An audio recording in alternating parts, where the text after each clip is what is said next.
Alrighty, we're continuing with the Flite Streak build. Hopefully, it seems to be a pretty popular topic. What I did was I cut some new wingtips out of lighter material. I'm gonna put these on now. Just gonna eyeball them.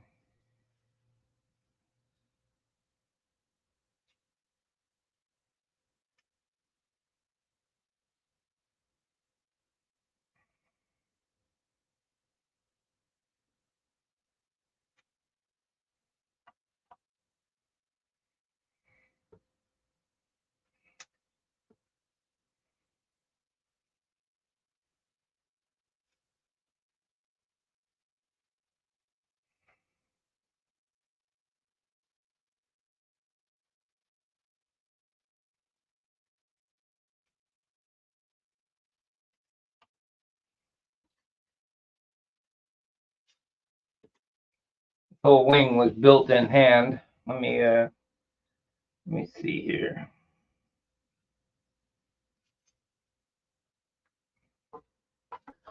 We got 4 watchers, but I gotta change over to this. We got a comment. Probably yo. Oh look, thanks Marcel. I don't know about looking good, but it's looking. Okay, we got the flap here. That's the inboard, so we need to get the other tip on it here. Then we'll cut. Why did it bend up? CA tends to pull.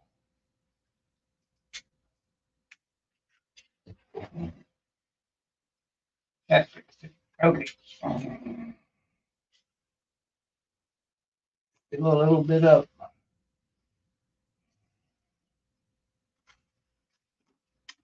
Ah, broke a rib. I gotta get this thing covered. Keep breaking these ribs.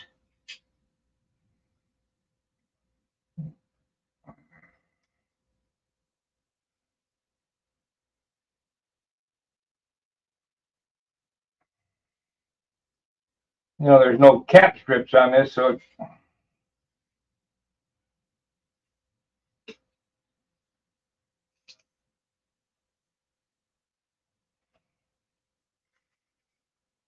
come on.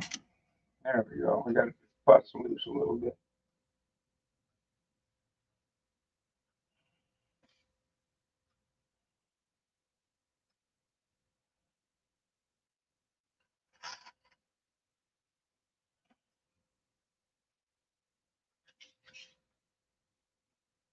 Okay. There we go. We got it on straight now.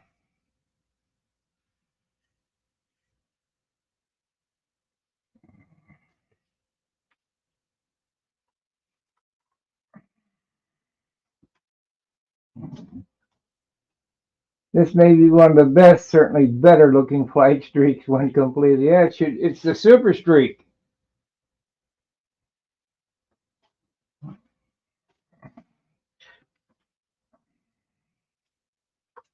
It's the Super Streak.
Okay, check that one. Pretty good. Okay. Now, we got to cut them off so they match the flaps. Let me get this thing over here. I'll change camera views so you can see a little better. You don't need to watch me, you need to watch the woodwork.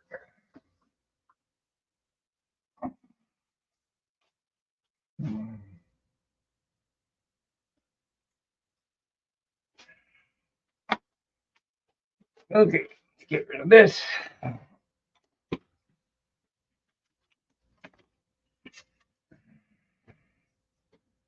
Let's see, this is up, right, the outboard side. This is the inboard side.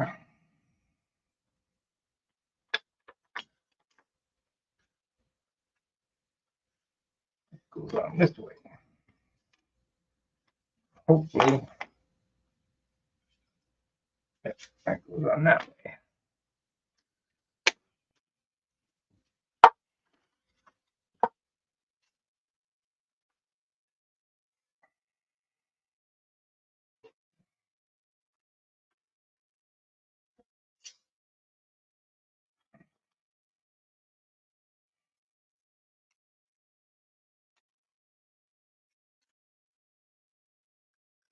Well, let's just make it to where it goes.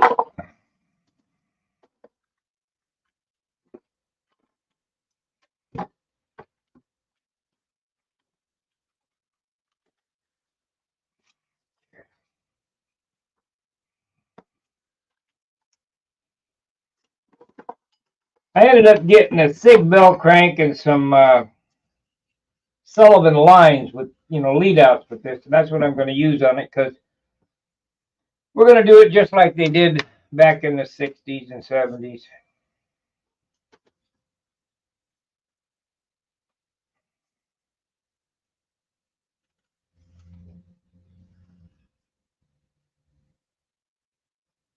So I can probably glue this side on. You know what? That might be difficult to get through the fuselage with that wingtip on there. We'll see.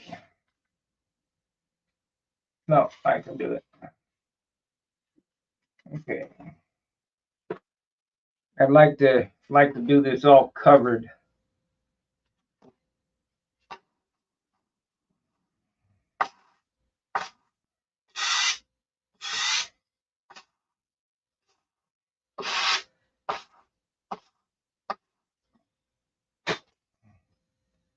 So that will go through the fuselage side here. Maybe I need to zoom out on this a little bit. We got her zoomed in too much. There we go.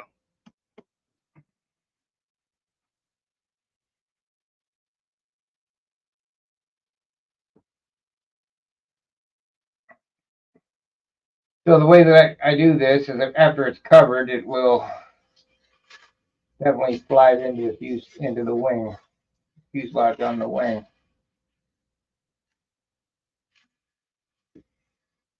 I'm gonna have to open that up just a couple thousandths.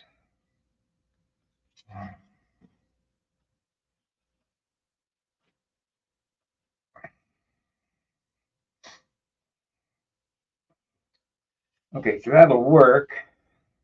The outboard. Let's do the inboard. Working on here. We need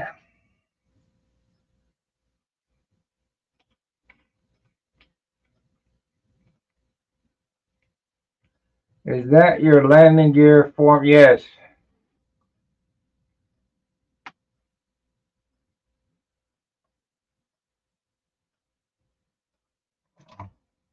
That is a landing gear form.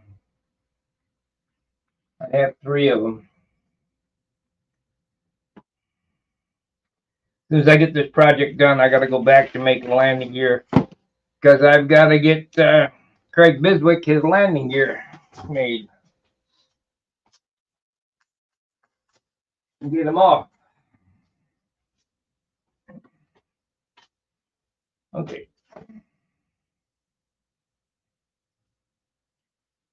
these are the flats. We need a pencil here. Okay, we need a 1/4 inch on each side of center.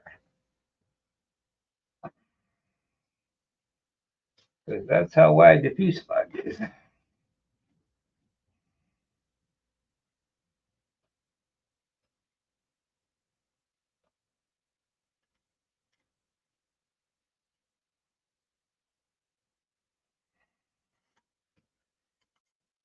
Go ahead and make the other.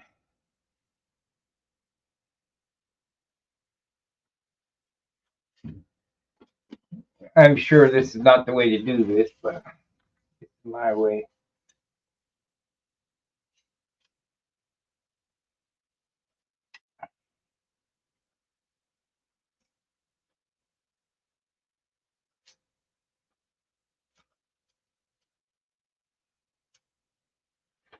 I'm sure this is not the way, but it's my way.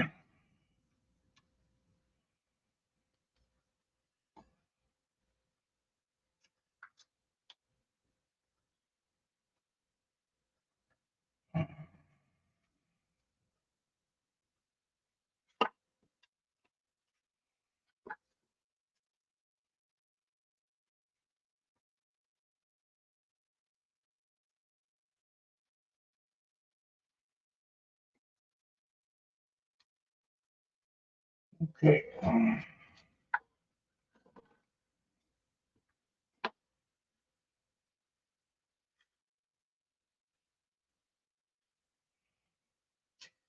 Every time I see one of these Flite Streaks, they look like they're, hey, Pete Day,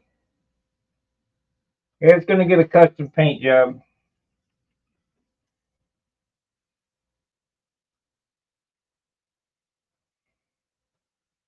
Every time I see one of these Flite Streaks, they look like they're just thrown together. Because they are.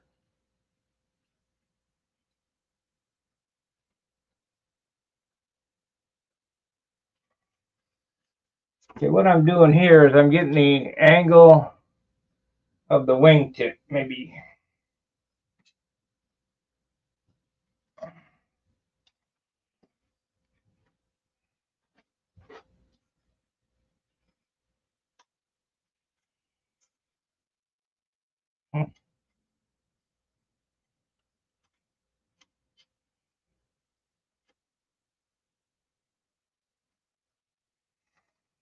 Okay, so I need, and it's pretty close. Let me put the bottom side.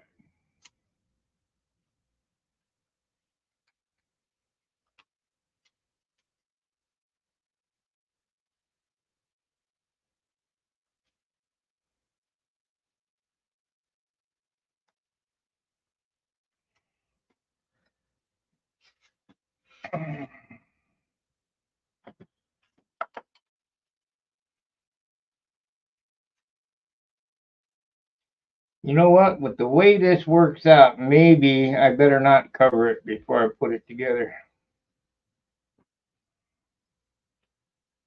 Put it together then. Thanks, Fred. Better put it together and then cover it.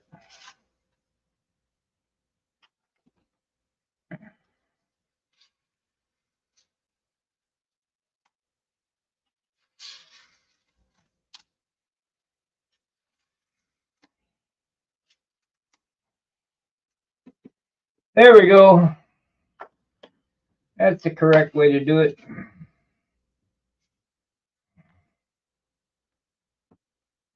That looks right. Okay, let's do the other side. You be Pete. Here.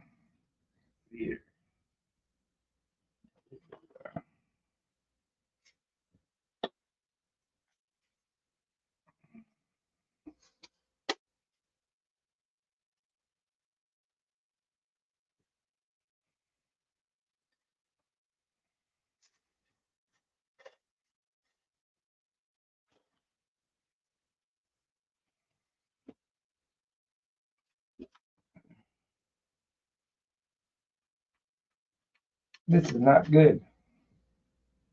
I need another one of those. This is not close. So I'm gonna have to come up with. There we go. Here's a piece of eighth right here.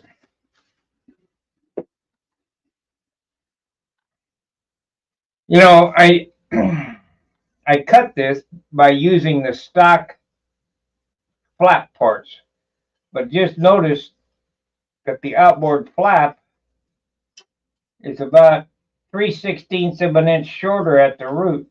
That's no good. So what we're going to do is we're going to modify this and we're going to make it bigger. Going to make it the same size at the root and a little bit bigger at the tip. What that does, that keeps it from dropping the tip in hard turns. So we're going to mark this as inboard.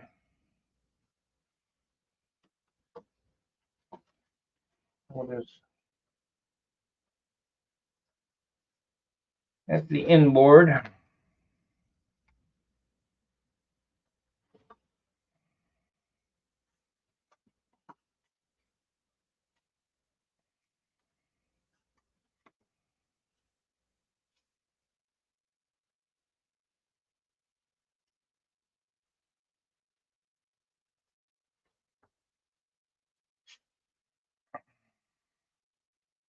We'll make it 1/8 of an inch wider at the tip.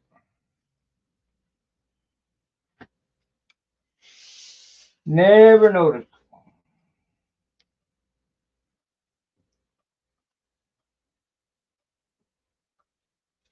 Okay, that's good.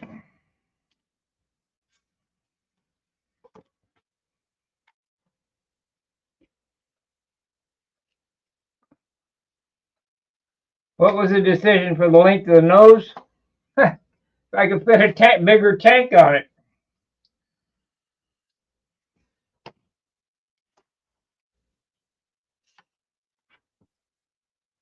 I'm going to be running a Johnson. They suck up fuel.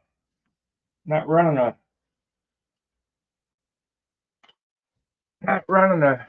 19 on it. Of course, a 19 would pull it, no problem.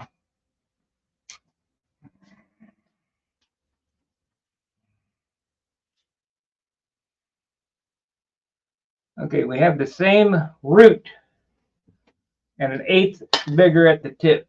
I don't think it needs a quarter.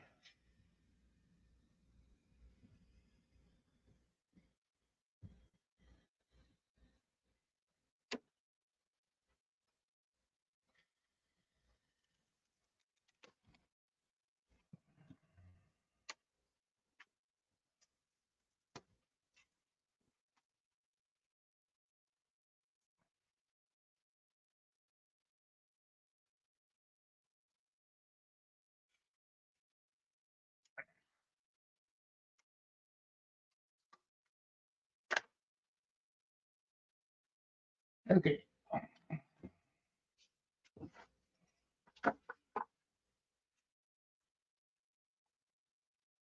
Perfect.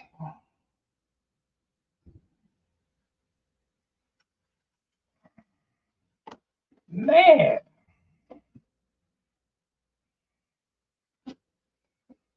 So I marked the fuselage center here where it's going to be. So these flaps will fit perfect on there. But they're really not flaps, it's just extra wing area.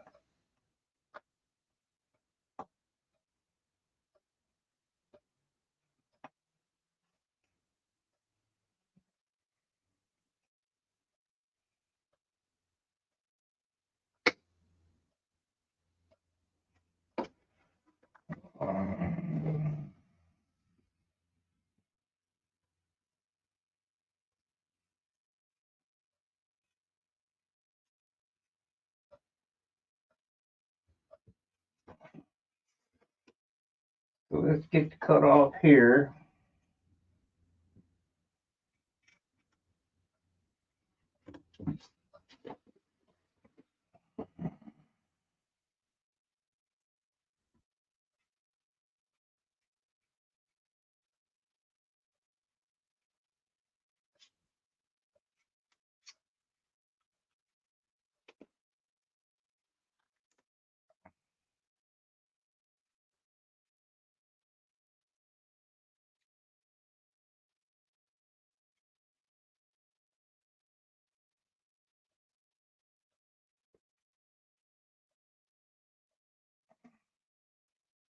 And this gets cut off here.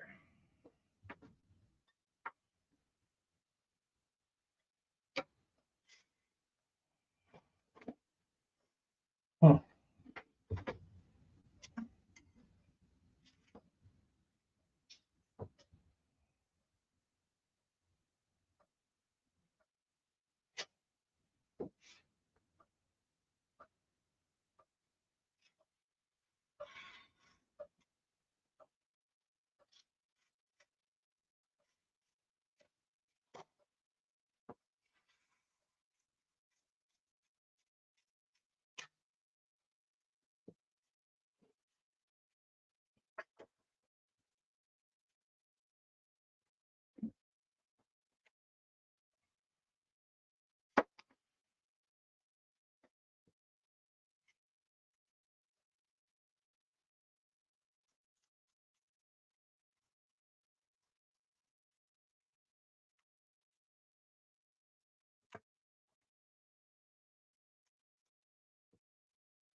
Got the sand in.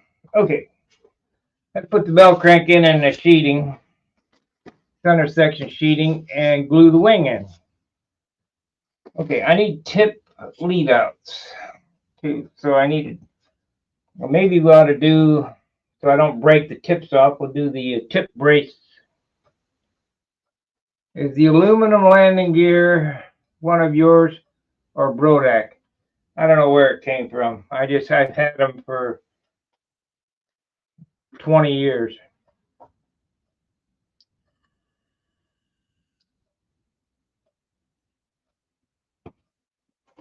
Let's see, do I have any of that push rod stuff? I do.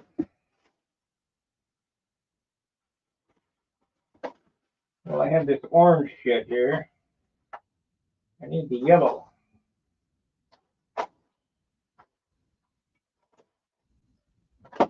Need the yellow inner.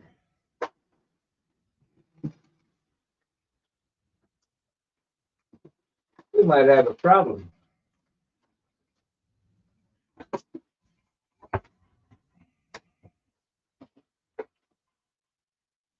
This is Piani wire.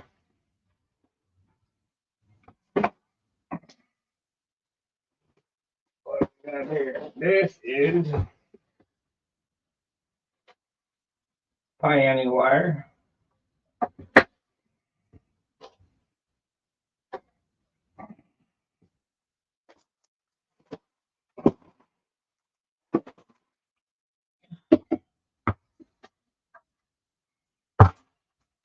This is drill rod.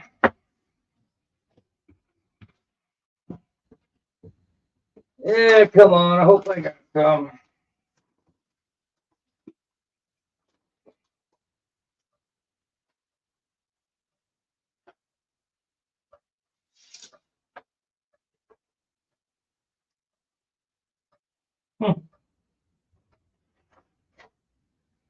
Doesn't look like I have any of that yellow slider tube. We might have to use ballpoint pens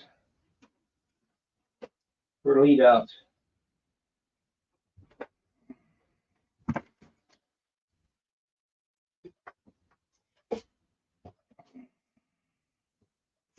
Ballpoint pens ain't very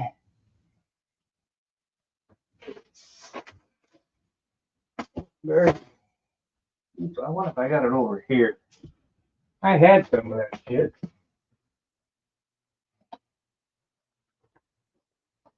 Look in here. Nope.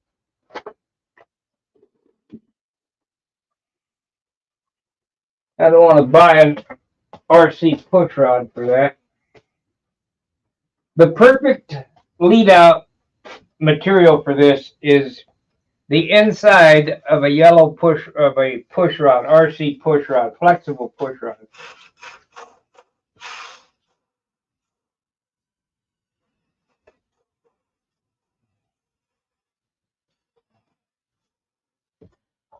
Looks like we're going to need some tip blocks on that too. Oh no, they got a little thing there. Okay, so let's find the parts and cut them out.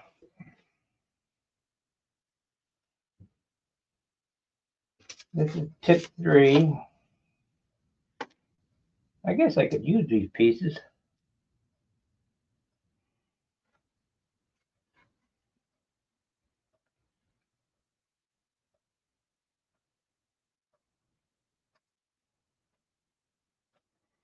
Tip 3.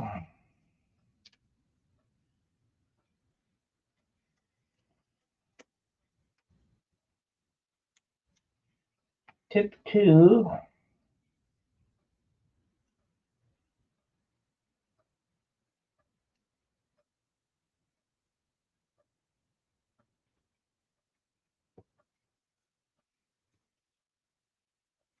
Tip 1.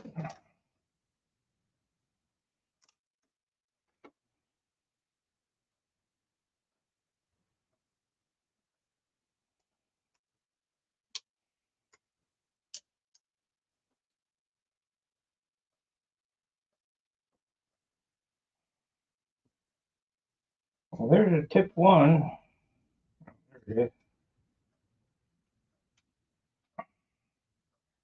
Okay. Let's see. According to the instructions, it goes on straight across, back from the leading edge.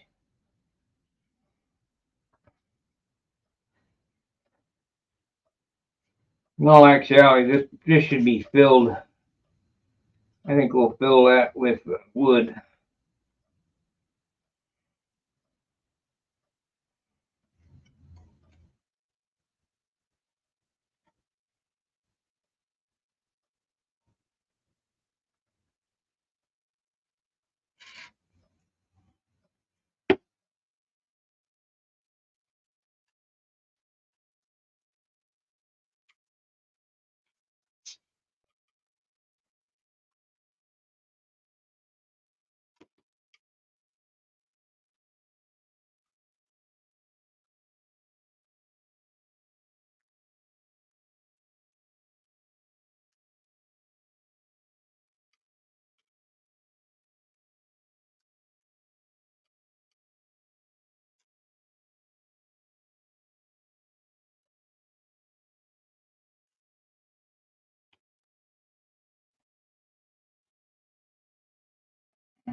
It has it going all the way to the tip, but there ain't no way that's long enough. You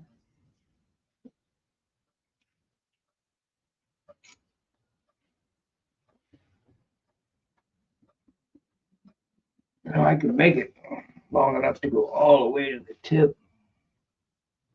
I'd have to remake this. Let's pull it out.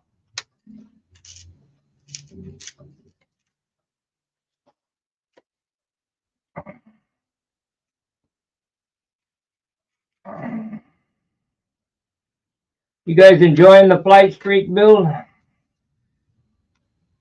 And this is shit I normally don't do.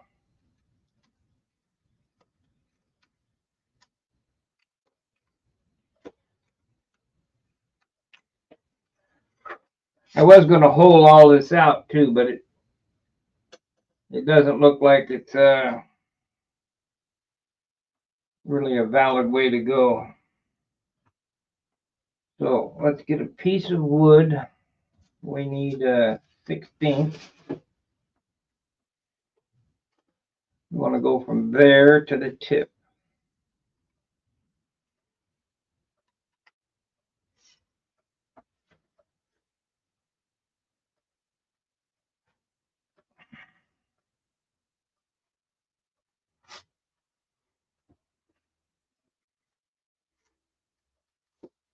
Haven't seen Frank around. I wonder what the hell he's doing.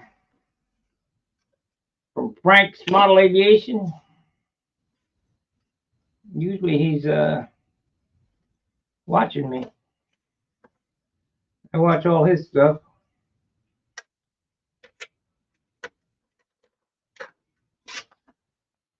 Okay.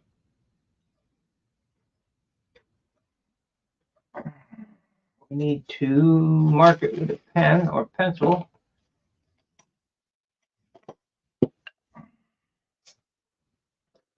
I don't like this one either. I think I'll redo that one.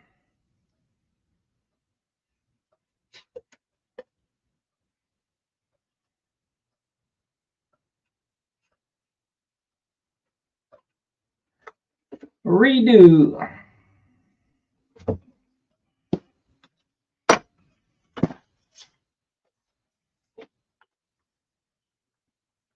Need 4 of these.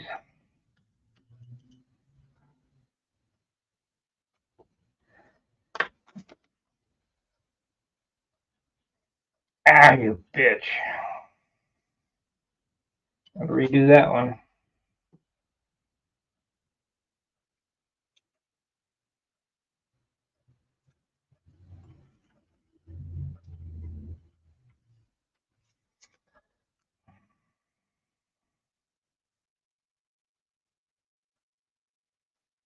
One.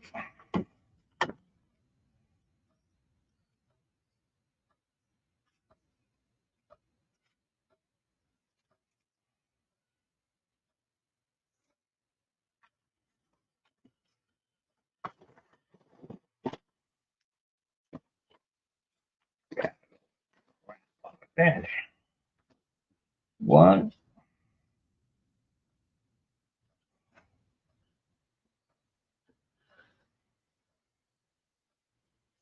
2.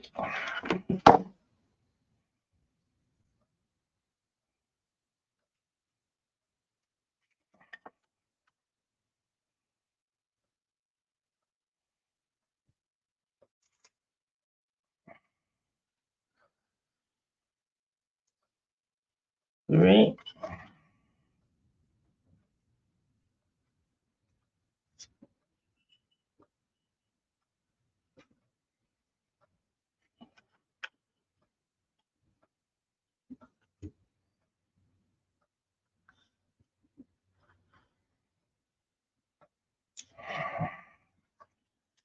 Redo that one. I cut it wrong.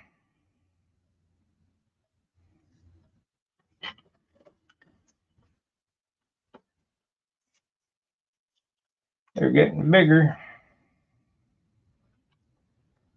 Okay. Okay, we got 4 of them now.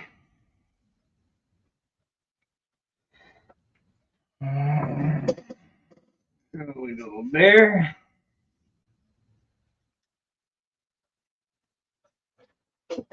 Make sure it's square.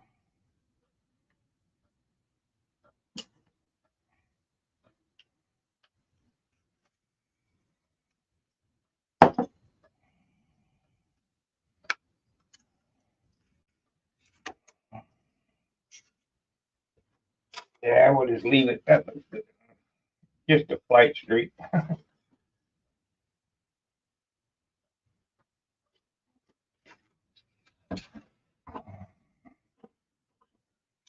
Ain't like we're building a pro stunt airplane. Gonna end up giving it away anyway.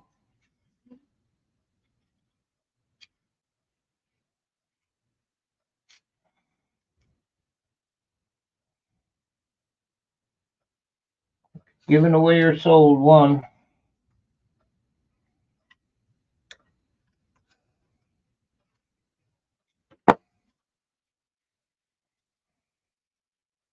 Okay.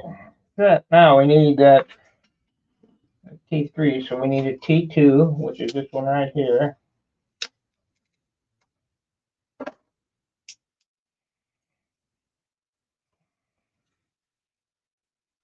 That goes right there. It'll be fine. We're going to cover this today, believe it or not.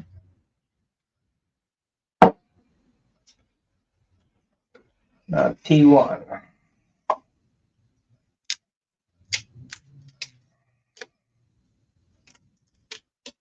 There's the two T2s.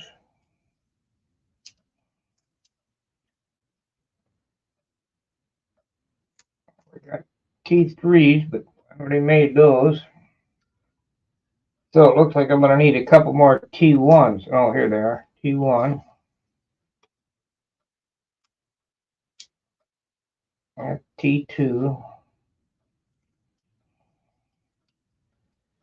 At least one more.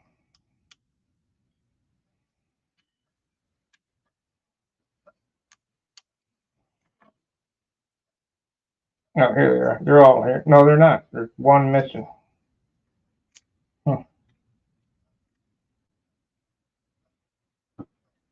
One T1 missing.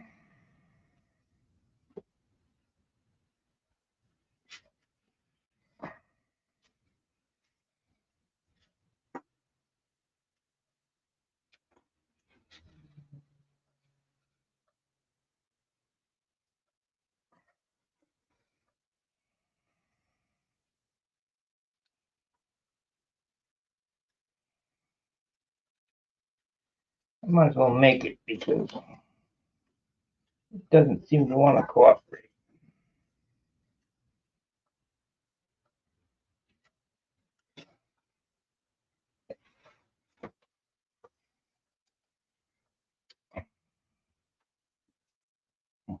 Oh, there it is. Right here.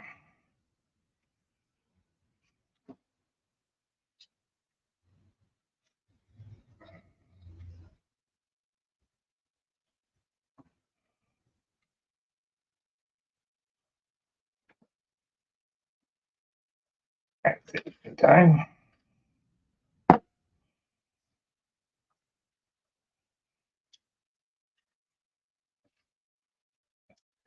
Okay, because I know how covering works, this right here is going to get filled with a block and then sanded. Otherwise, that right there, the wingtip would pucker. So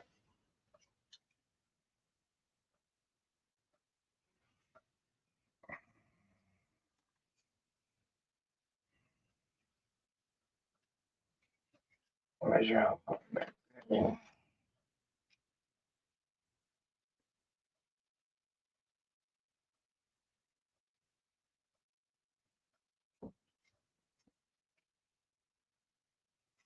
3 inches.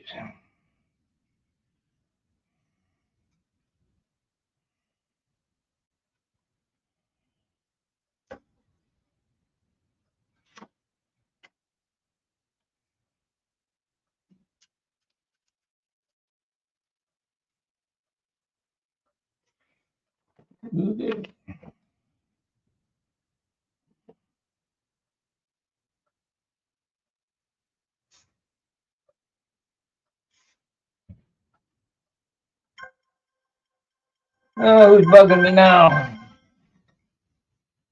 Joe.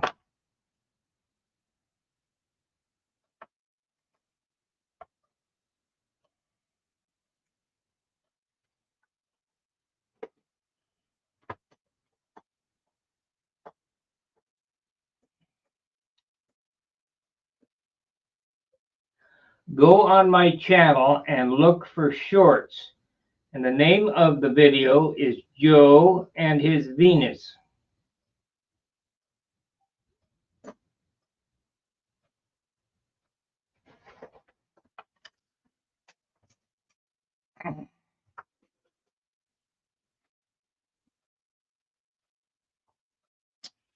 That video has 18,000 views.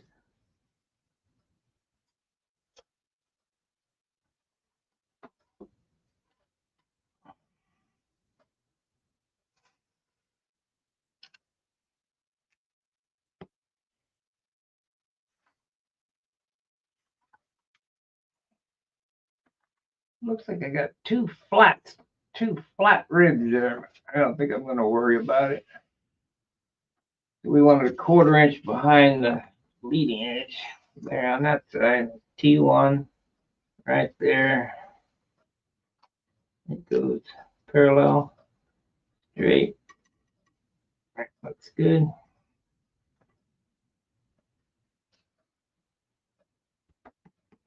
We ain't building a rocket ship. This one here goes right there.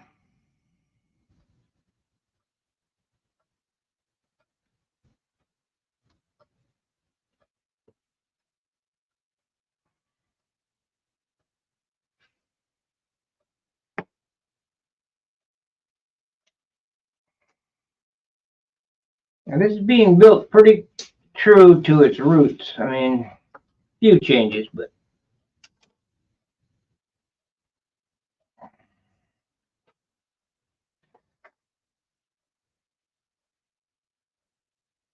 yeah, I need to get some cloth hinge material.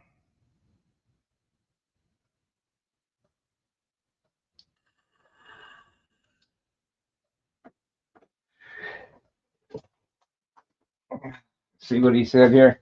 If you see need cloth, I gave Steve some cloth hinge material at the flying field. Said he may come over tomorrow, but has to check his schedule. Yeah, I might be flying tomorrow. Thank you. I do need cloth hinge material for this thing. Need a tube of ambroid to put it on with.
That one goes right there.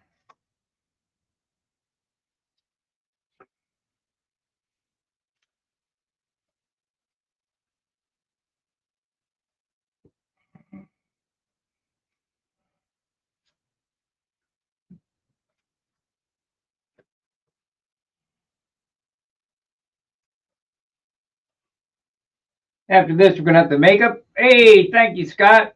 We got a new member. We need to. I don't know if you're rejoining or new member or what. Bugs.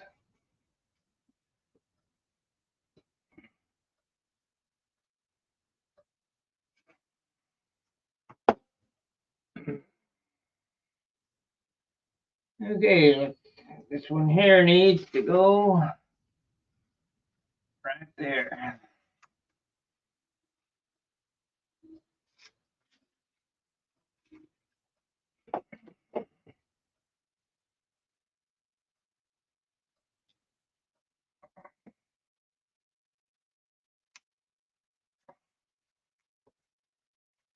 So please consider joining and becoming a member. It's only $4.95 a month. Helps me out immensely. All right, we got the wing. Let's do the bell crank. I'm not going to bush it or anything. I'm going to do it exactly the way that we used to do it when I was a kid. Just put it together and be done with it. So this is inboard, that is outboard. Of course, I still have to sand all this stuff flat before I put the covering on. and we'll get to that. This is going to be covered in polyspan, and I'll show you how to do that again.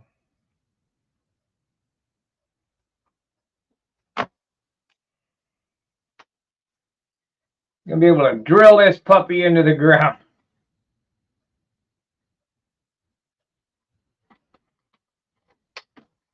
Got battle wood in it.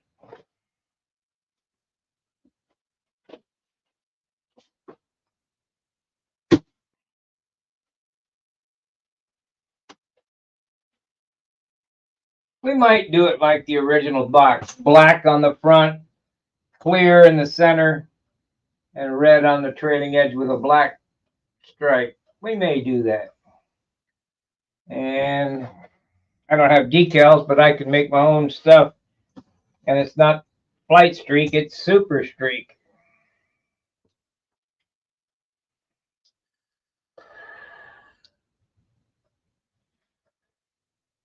Not only that, I'm going to use a rattle can of 2K on it. Make it shine. We don't care how much it weighs.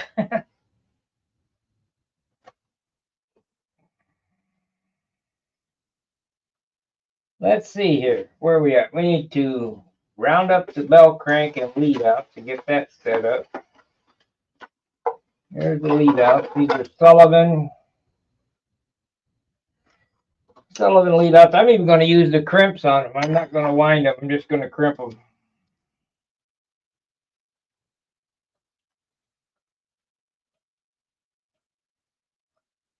I got a swedging tool. Where is the bell crank?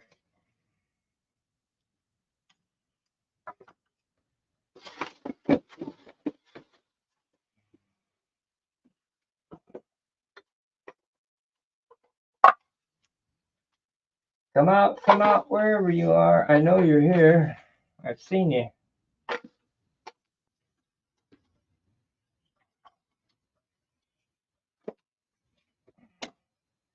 Thought about using banner wheels on it, or my fake banner wheels, lightweight banner wheels. Probably will,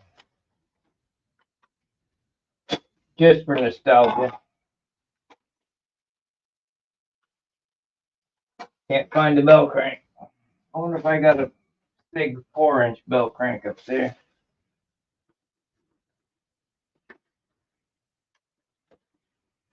Here it is.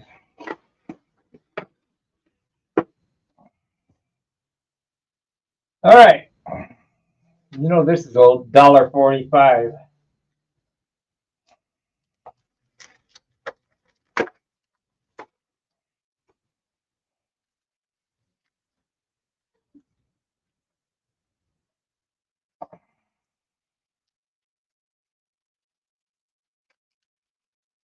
$1.45.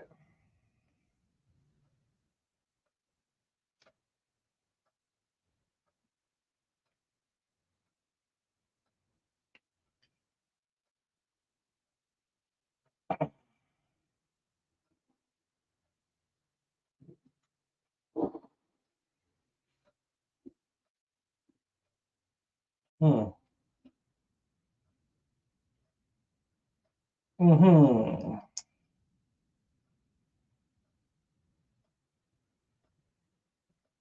I don't think that's enough. We might have to set it up some.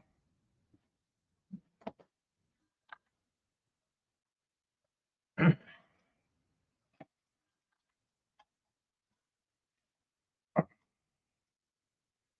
gonna just put it together and let's see. This nut here is not a jam nut, so metal washer.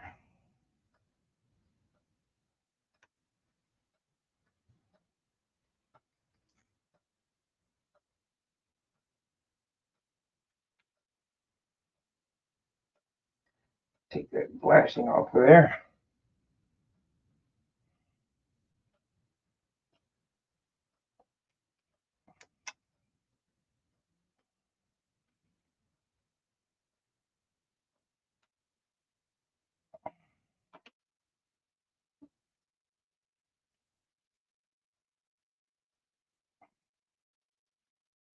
Might have to go up farther. We might put a spacer under this because we might put a ball link on it too. Maybe.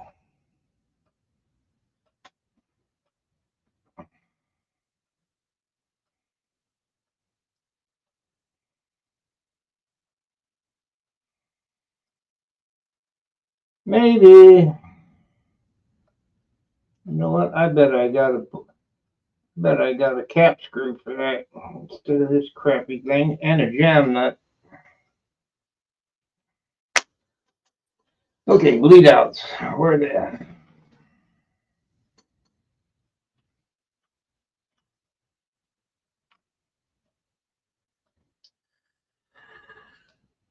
Now I got a special pair of pliers. They're snap-on.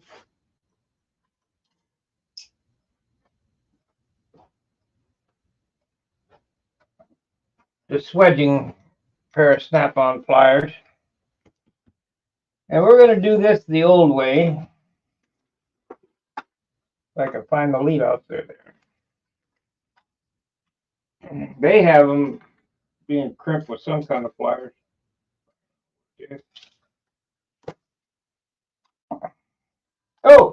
Oh, we got the lead out material in this. Isn't that cool?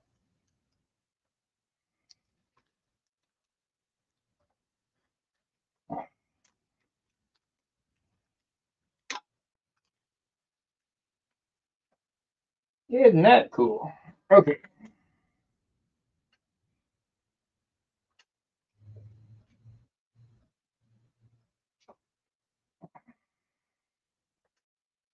Alrighty. So we're going to take this and cut it in half. Make sure it's long enough. Plenty long.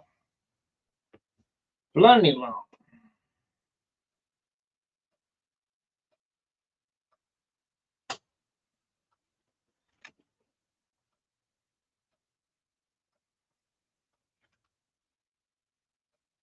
Yeah, these may be crimping pliers, but they ain't cutting pliers. Better get my cutters. I need to bring in my Nipex from the garage. There we go.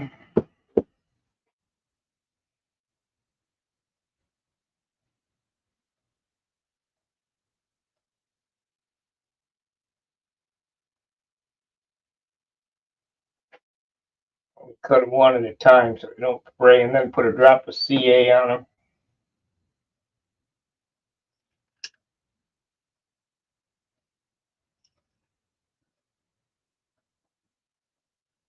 Well, that was a bad idea.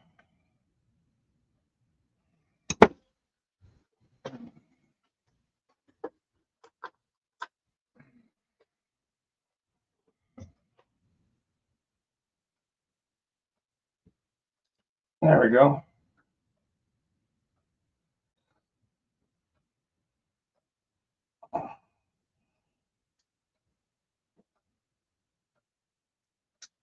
There we go. Okay, to keep these from opening up, I put a drop of CA on them.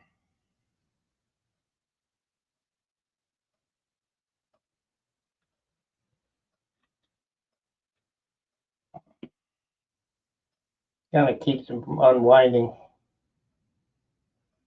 Okay, now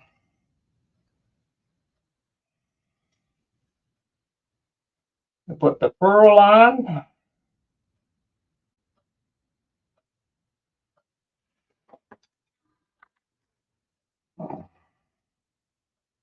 Through the bell crank.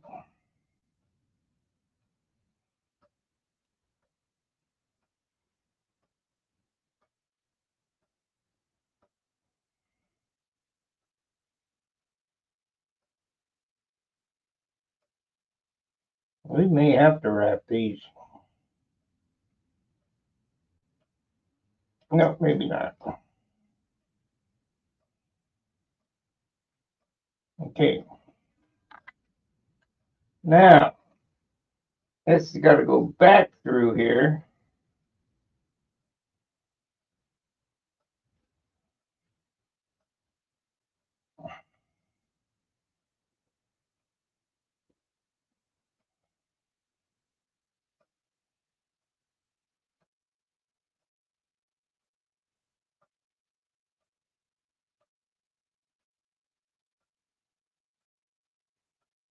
I hate to go around the other thing.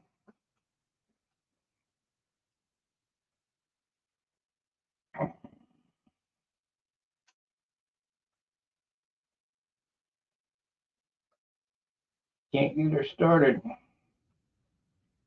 Come on.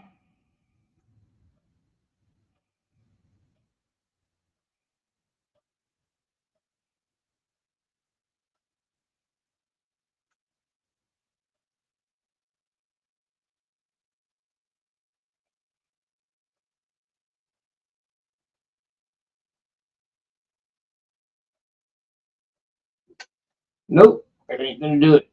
So we're gonna wrap them the AMA way. I can't make these squirrels work with this big wire.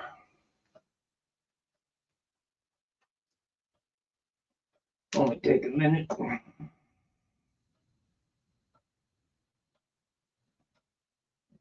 Only take a minute. I didn't want to put that much work into it, but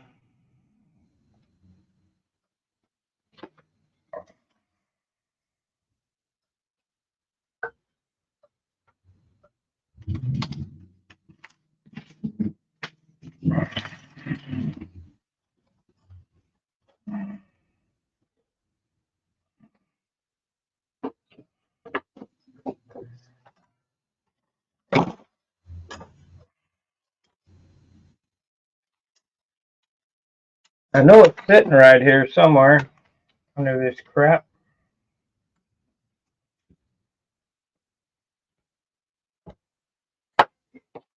There it is.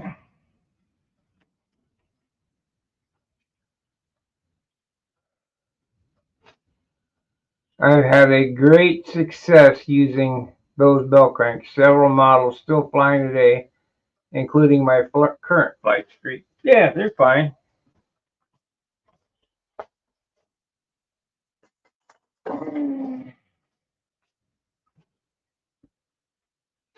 So we'll use the copper wire way. I hate doing this. It's a pain in the ass, but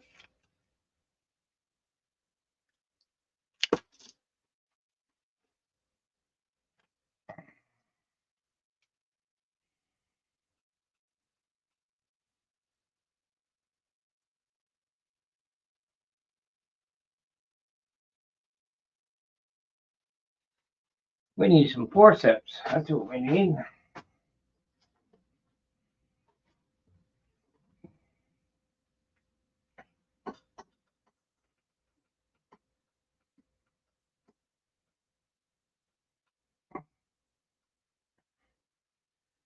It's every bit as good as an ARF.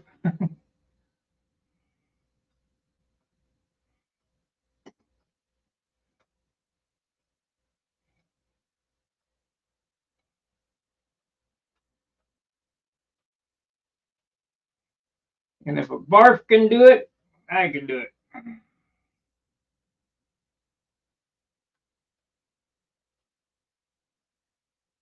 Where's my clothespin? Maybe that would be faster.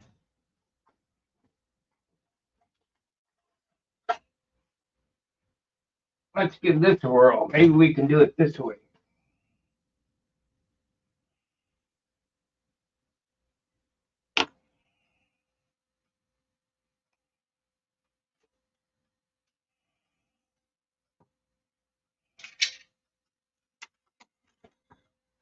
I'm the guy that got Jim Lee to start making these again.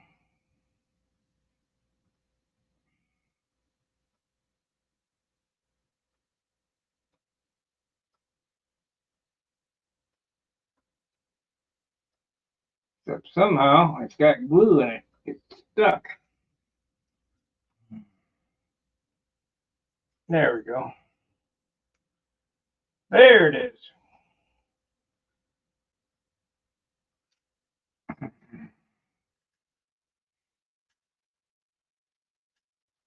Come on now.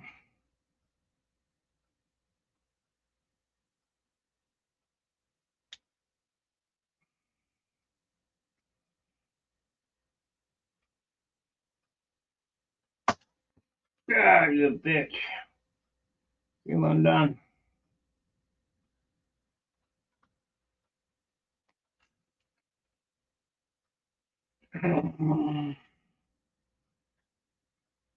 We'll get her going here.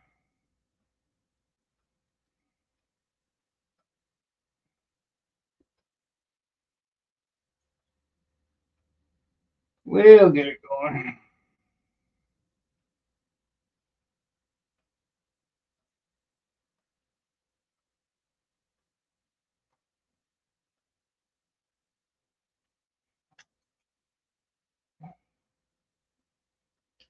think it needs to be loosened up. The brakes are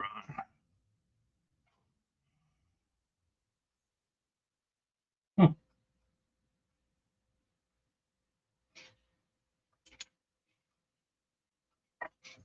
Come on now.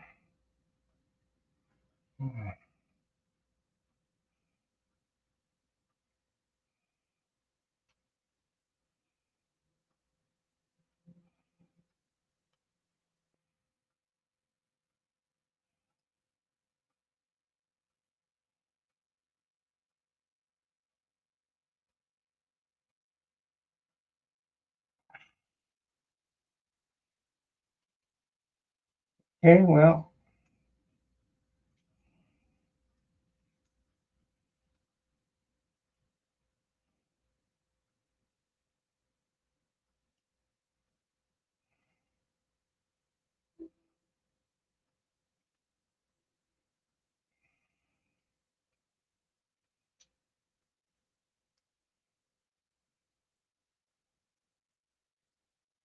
used to just swing around the lines, but it won't do it now for some reason.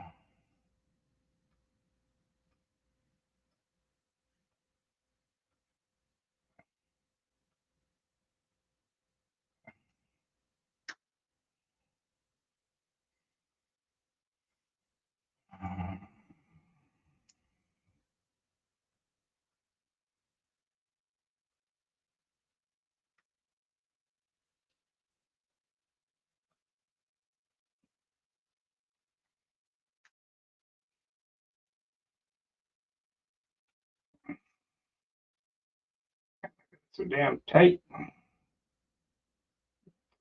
So back the other way. It ain't coming off of there.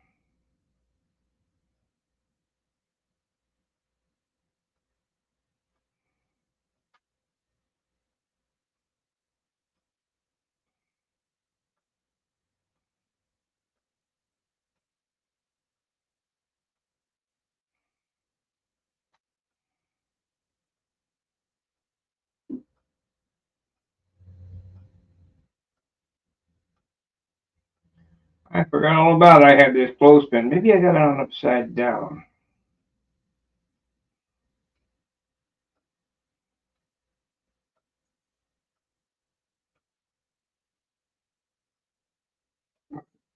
Sure, like the brakes are on.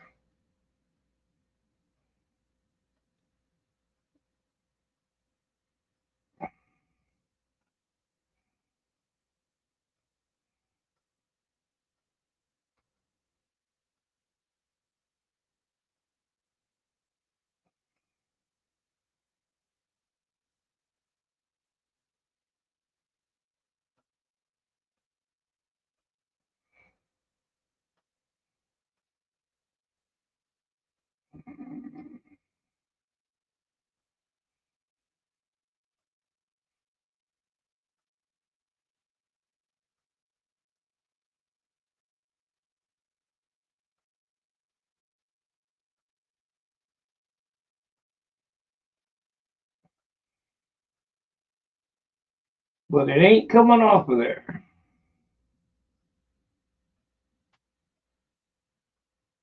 This needs to go back in my line box anyway.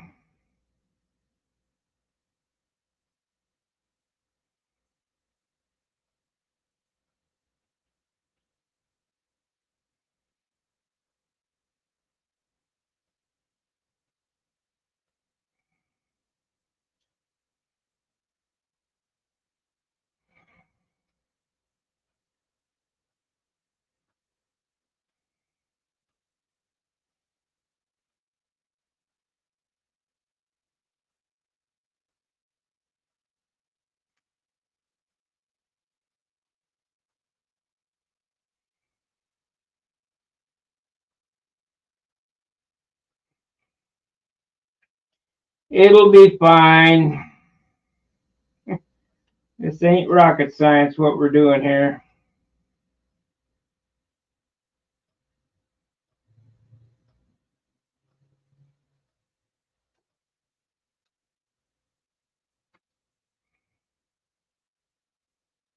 Let's see, where's my green? Might be in the box.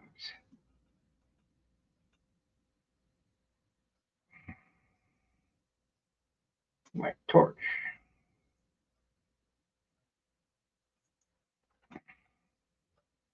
Right, use the heat gun. Okay. Put this.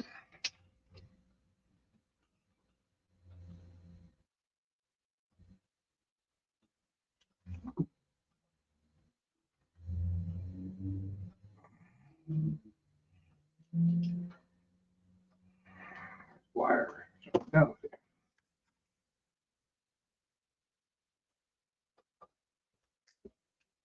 Yeah.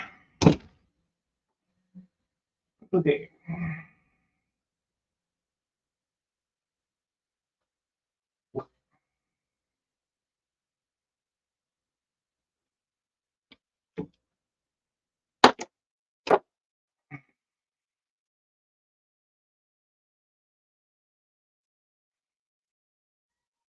It'll be fine.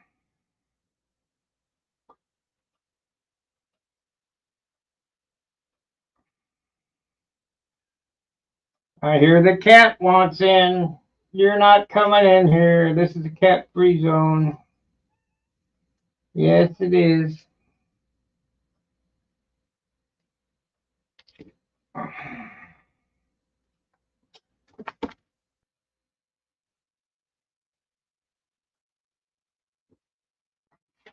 Okay, let me get some heat shrink.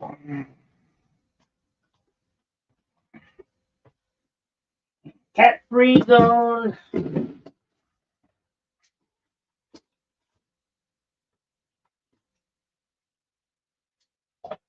What the hell's the top?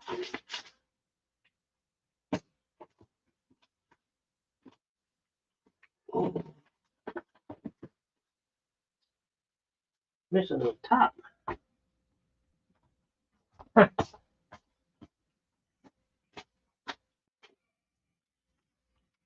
There we go.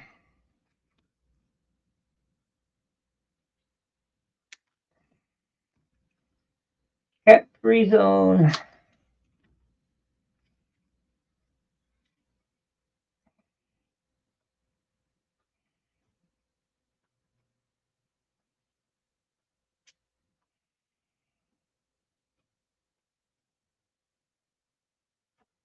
Okay.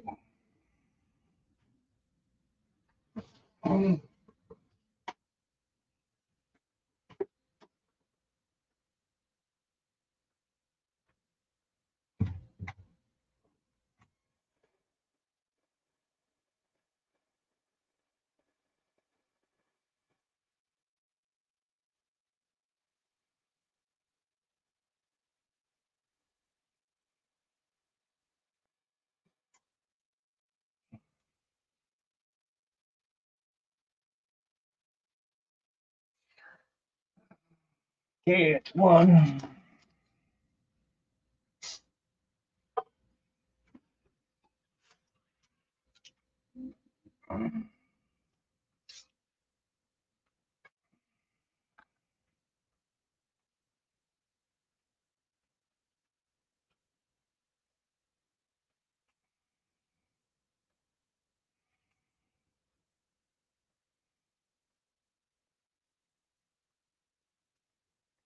The correct way to do this is to bush this.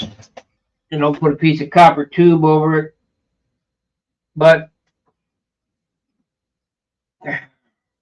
for how much I'm going to fly this, it would take 1,000 flights for this to saw through this nylon bell crank.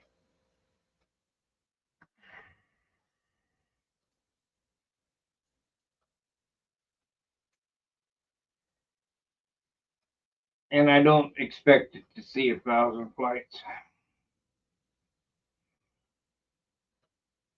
Might see a few hundred.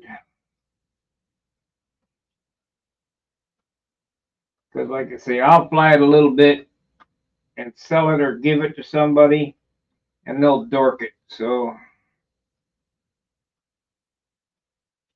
if it lasts, if it does 300 flights, it'll be a miracle.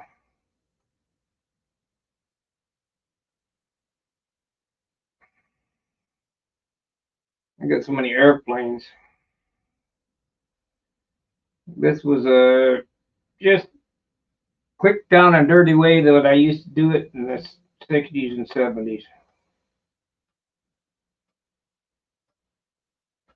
Shit, I didn't even know about bush and bell cranks until the 80s.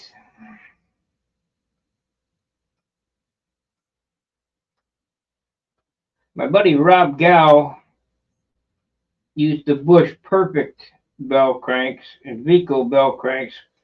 Did it kind of weird though. Drilled a hole in it, put an 1/8 inch piece of brass, soldered a washer on each side of the bell crank, put the lead out through it, and filled it up with solder.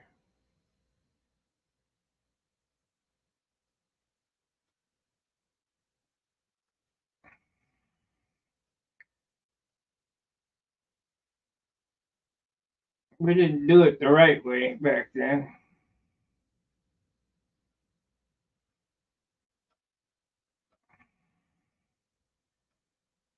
Same with the horns. The brass used to turn inside the horns instead of the push rod turn inside of the brass.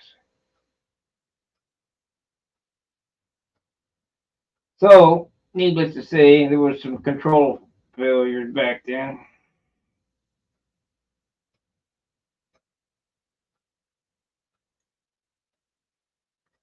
And all we had for horns was Vico horns.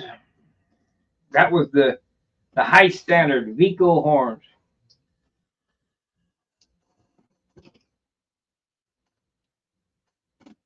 I think they were about 89 cents then.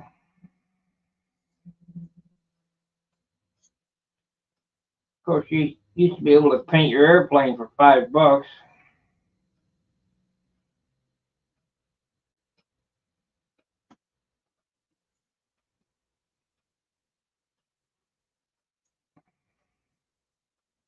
The kits were $5. This kit was probably $3.95 back when it was new. Maybe, yeah, $3.95, I think. The bell crank was a quarter.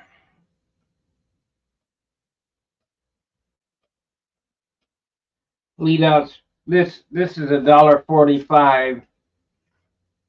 This is old. This is $1.45. But back then it was a quarter.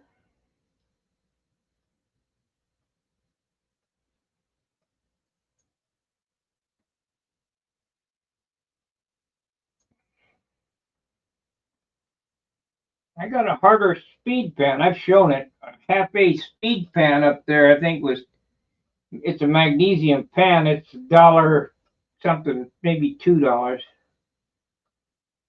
That's how old that is. And $2 was expensive back then. $2 was $20.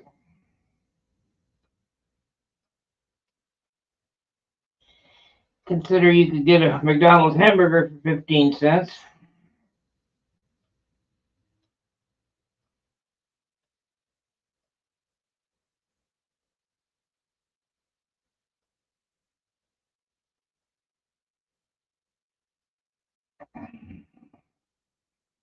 It'll be $100 here pretty shortly to buy a hamburger.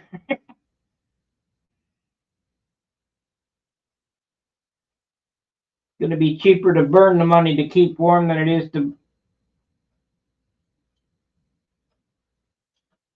pay for fuel. They've just about killed us. Let's give some more to Ukraine.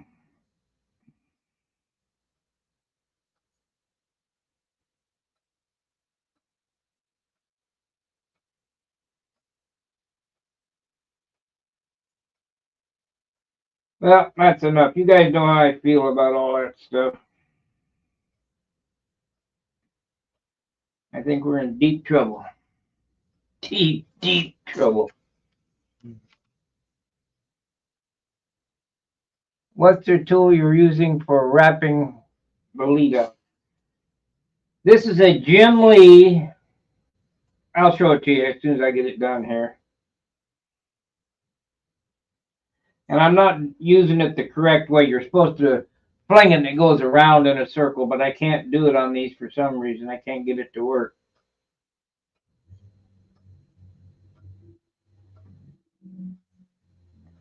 But I have a video on my channel somewhere. It's probably 8 to 10 years old of Jim Lee using this tool on a set of lines, and he goes woo woo woo and wraps them up. And I used to be able to do it on lines, but I can't. I don't know. I think my tool may need some adjustment. It's pretty stiff.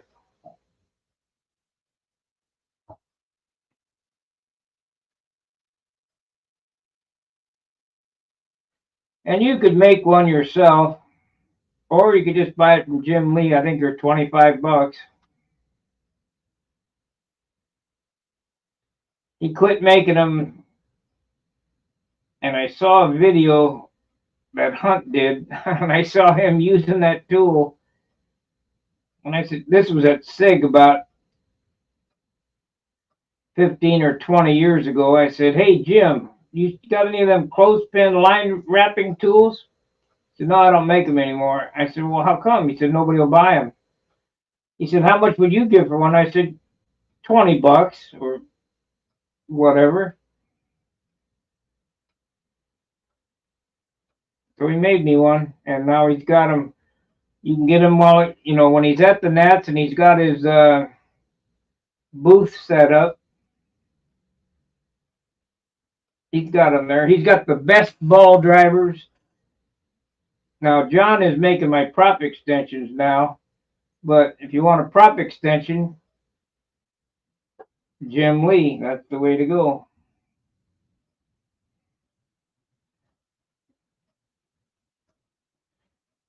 I got him making those too. And I also got him making a spinner tool that I broke.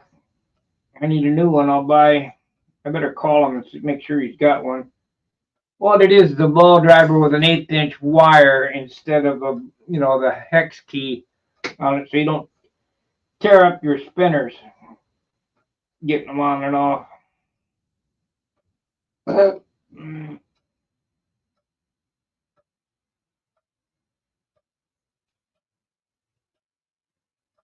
Okay, we got this wrapped. Now let's cut this off.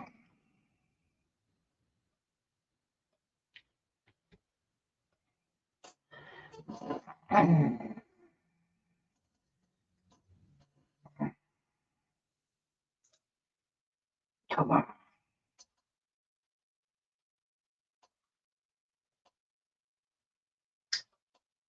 It's all the wires. Weird.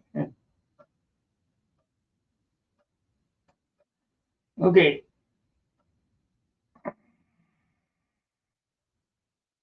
Like I say, I think the brakes on this tool. I'll show you the tool here in a second.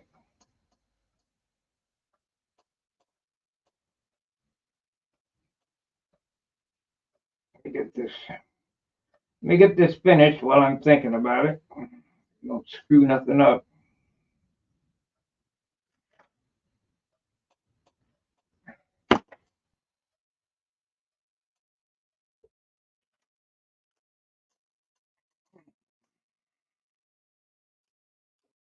Yep, I need my Nipix from the garage. These China pliers are crap.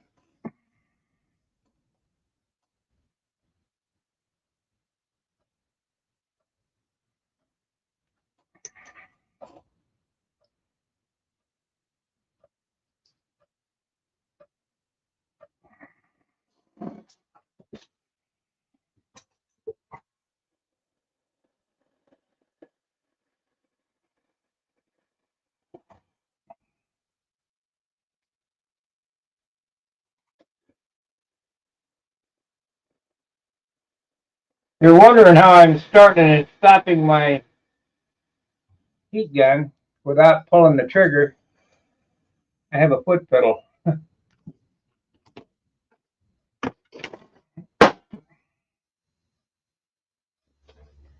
Okay, now you wanted to see this tool. It's a clothespin with a reel on it. It's got two pieces of wood to it, and the line comes up and goes down through this clothespin and out the front. And when you get good at this, you can hold this and spin it around the lines, and it wraps the lines. This will do it on the lines. I just couldn't make it work on the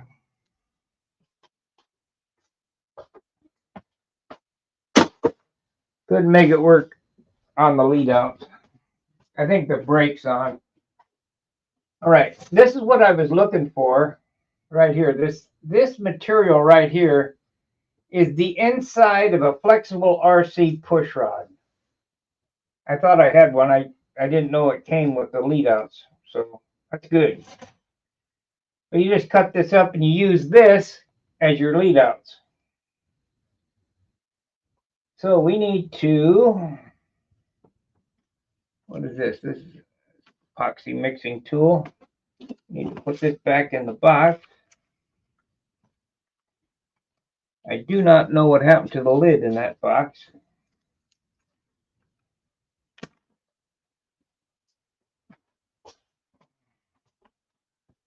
Got Melvin Schutte. He's a racing combat guy. That's and that's it sells bulk line and bulk lead out clips. All the accoutrement to make your airplane go. Now we're going to look here and see where the lead outs are supposed to come out. We're going to be drilling some.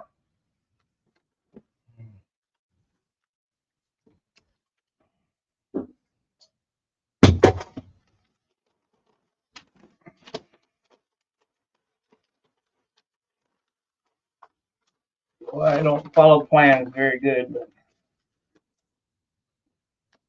here we are. One's in front and one, okay, up ahead of this. So it's ahead of this and behind that.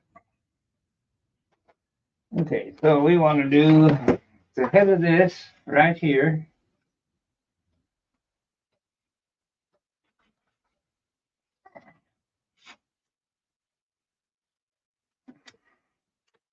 Get a drill.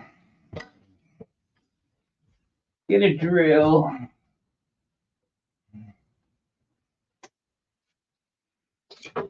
Head of these right there.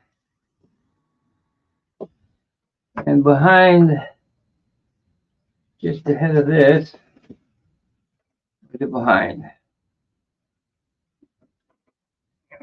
Oh shit, I put a dent in that. Oh well, I'll have to sand it out.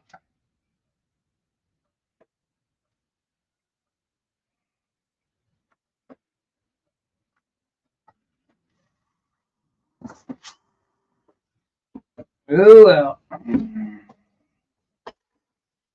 get a bigger bit.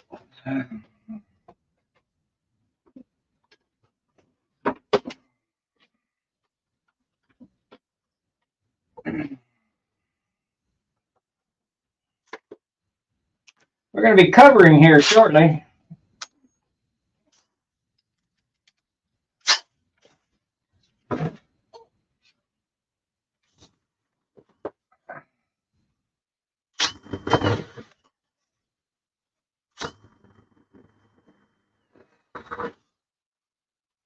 Let's see. I'd rather have them come out shorter up here.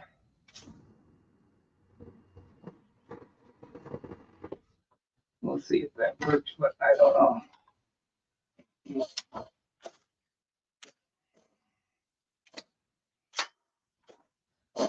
Okay, so right there.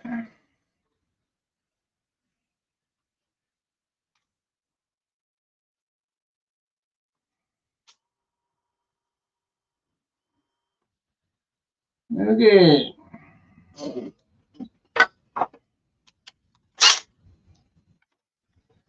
Need the next size up for that bolt.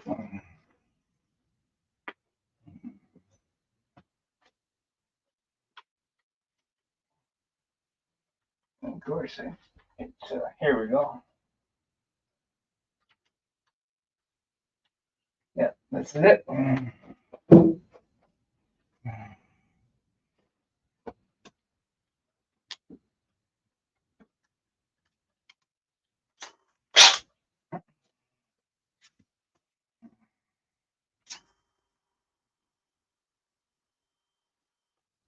Okay.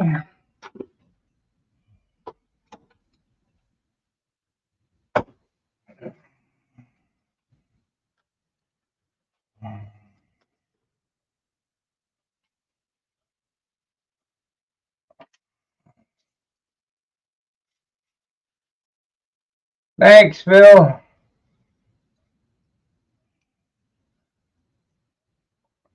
We got the likes being provided. We need, I'm just going to set this in here because I don't know if I'm going to do a ball link or what yet on this. I got to get the frame, the lead out geometry right.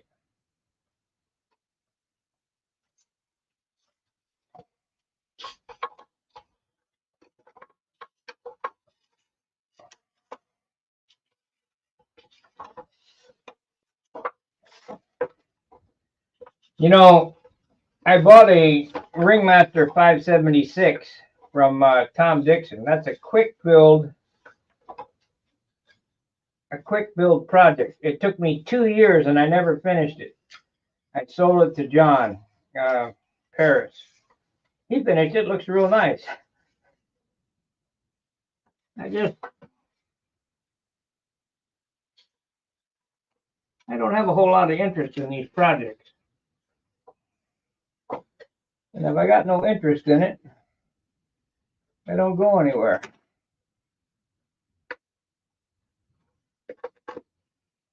Okay, let's see how we're doing here.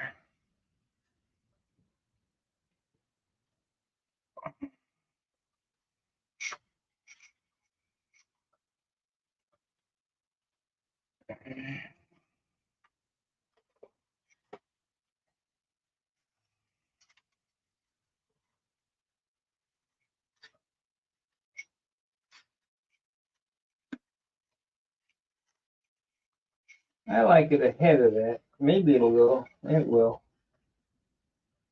come out there.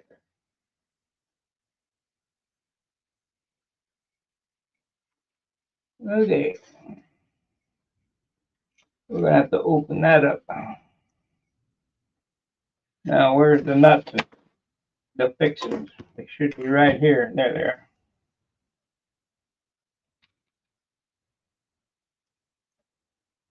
Now we can do a Z-bend or we can do a ball link. I think probably we're going to do a Z-bend. I think I have some 3/32 wire.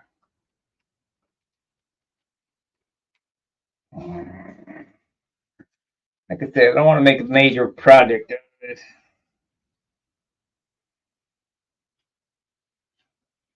So we need to open that up to clear all that shit.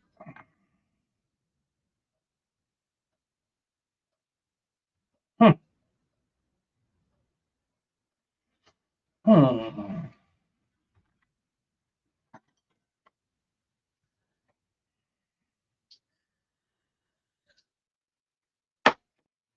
Screwdriver.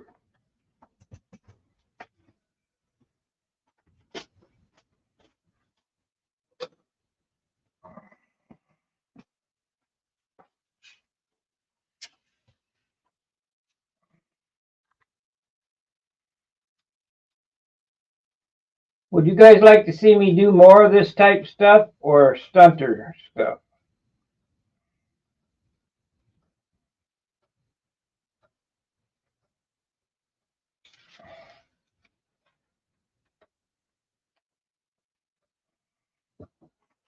Okay, we got that.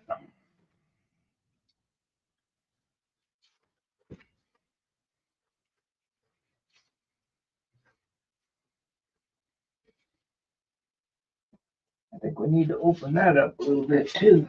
Rubbing on that.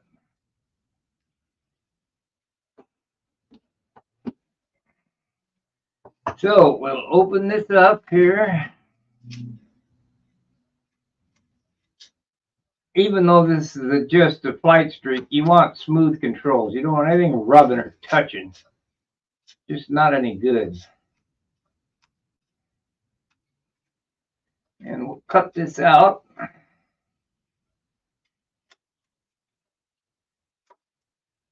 There we go.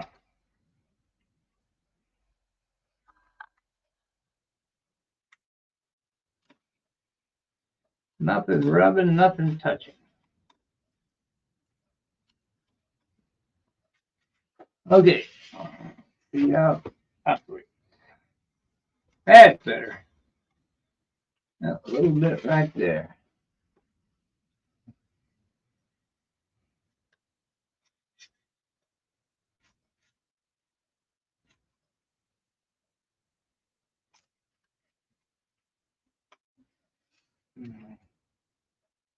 Got some epoxy on there. Oh, bust it. Well, you can't see what I'm doing.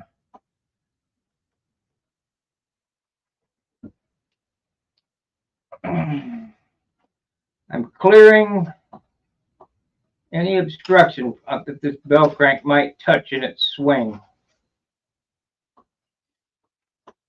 So I cut away the center rib so this bell crank will swing 180 degrees.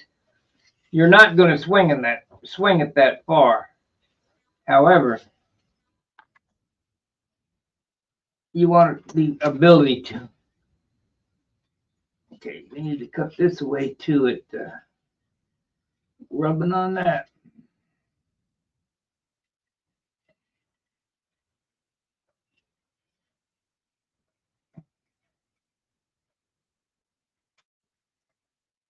Okay, let's see here.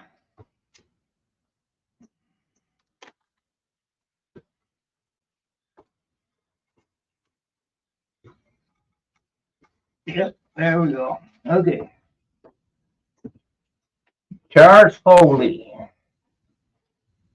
Shoestring Magician Midwest Warbirds.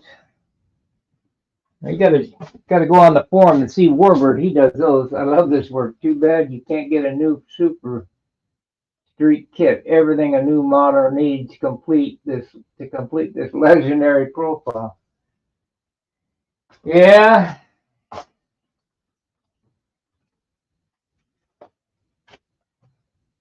I won't be kidding these.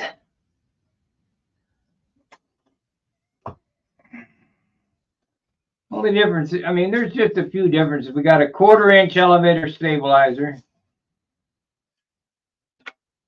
We got a longer nose and a longer tail, a 3/16 rudder, landing gear. You know, there's just a few modifications. Okay, now for the lead outs. Adjustable lead outs would be preferable, but I'm not going that far on this. We're just going to put it where they suggest. Put these tubes in here like so.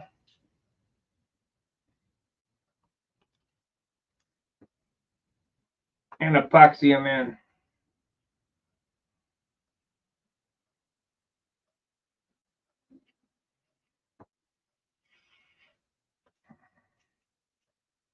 Unfortunately, where I ate that up, lead out.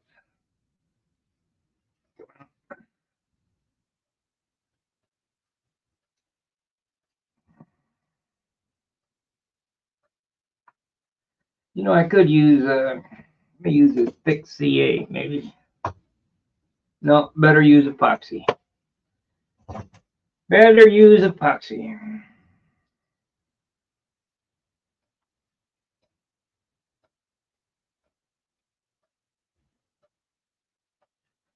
We'll use a drop of CA to hold it while the epoxy dries.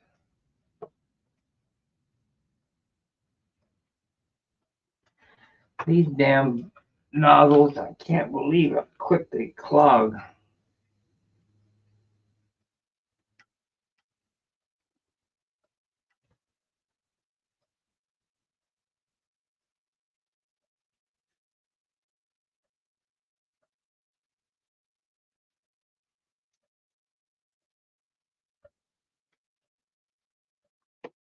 Okay.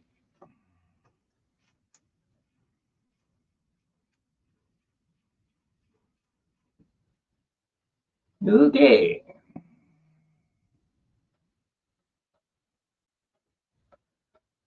Yeah, magicians were good. Let's see, is it rubbing anywhere on the lead up? Yes, it is. Right there. Right there. We need to open that up a little bit.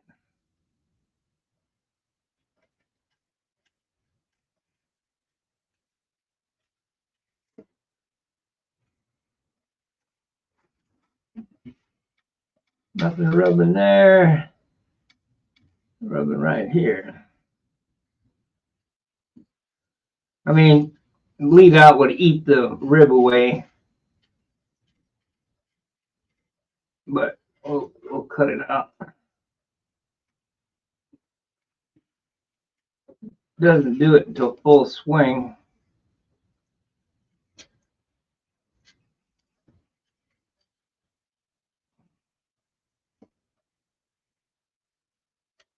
Looks like today would have been a good day to fly. They said it was going to be, of course, I don't know, out of the park. It might be super wild. Tomorrow's a flying day for sure.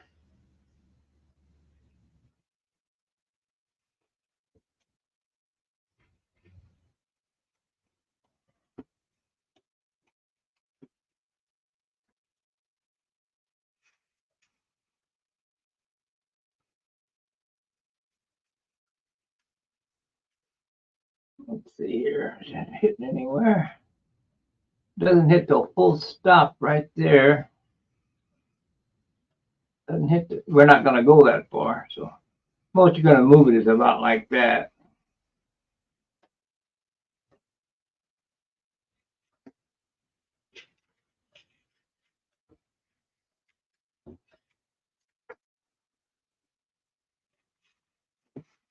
There we go. All right. Now we need to make up a push rod. Well, let's see here. We need to get some JB weld on that nut there so she don't come undone. And cut it off. Maybe I'll cut it off first. That's what I'll do. I hate these bell crank systems, but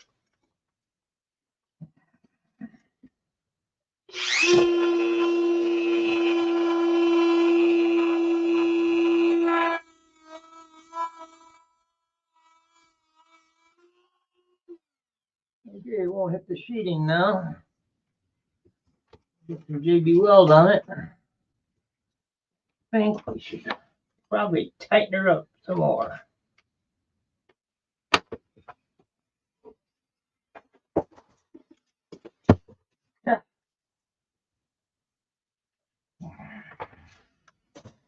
Come on now. Get together.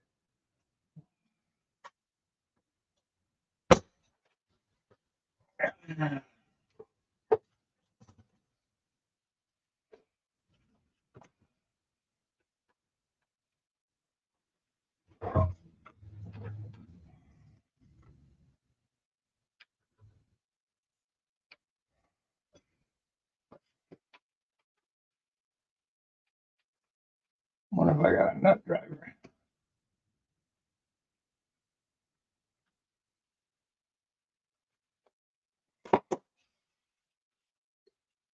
Huh. Too tight now. Smashed it down. Can't tighten it up that tight.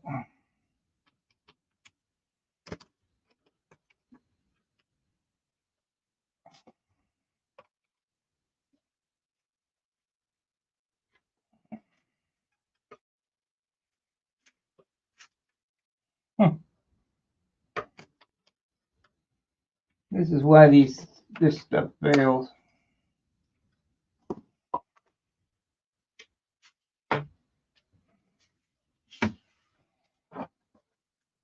There we go. Okay. Get a little dry slide on that puppy.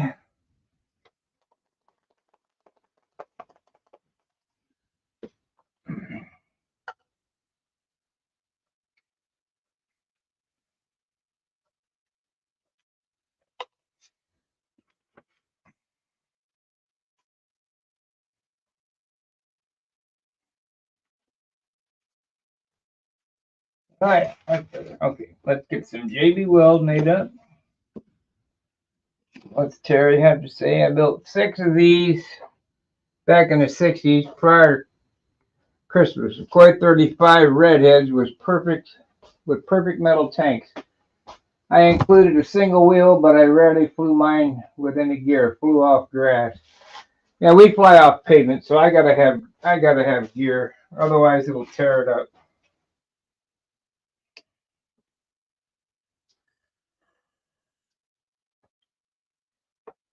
I expect this thing to be done or pretty close to finished by the end of this week. It's a 1 week build, you know. Not much to it.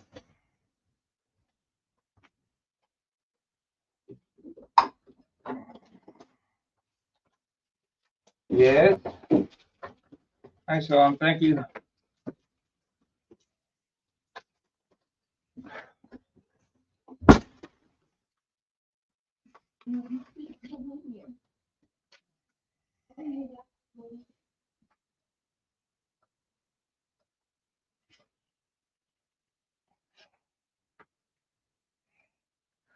By the industrial side, JB.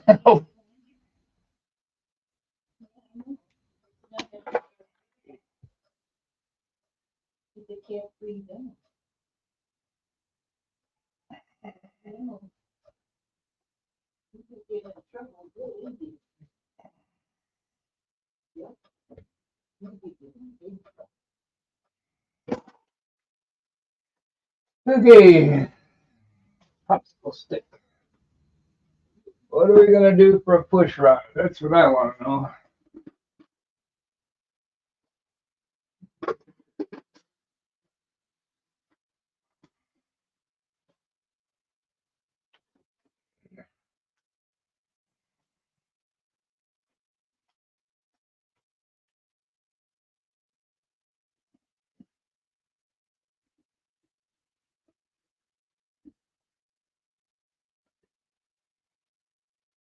Not 10 times too much. Whatever. This is the tank for it. Shorten it up a little bit.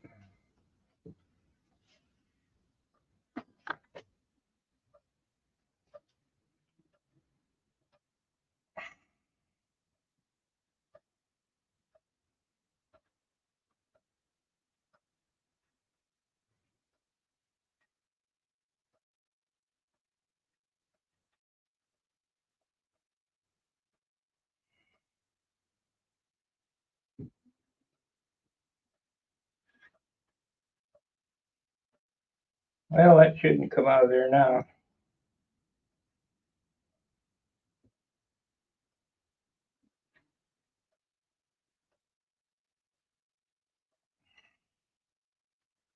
Okay. So we got it mollied up, tightened to the right setting so it's free. We got our JB welded.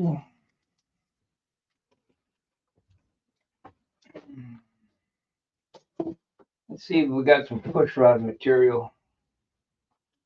I think I do. We use a 3/32 push rod with some carbon over it, maybe.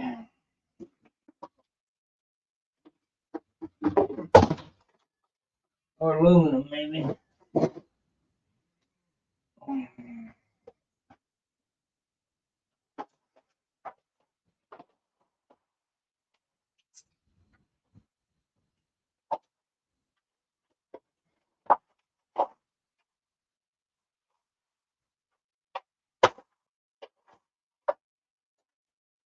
Well, here's my tank material.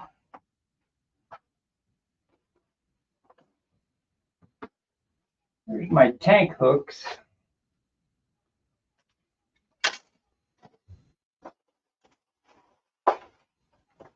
Come on, I know I got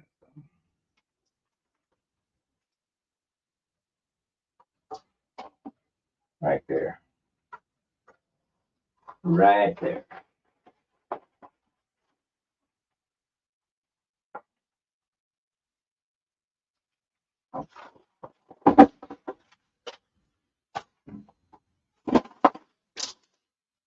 All right, we got, I think this is 332.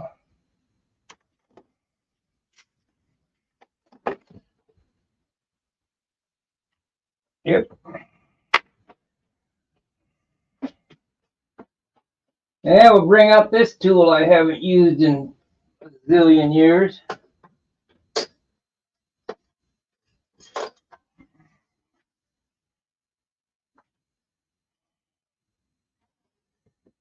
I have not used this tool in a zillion years.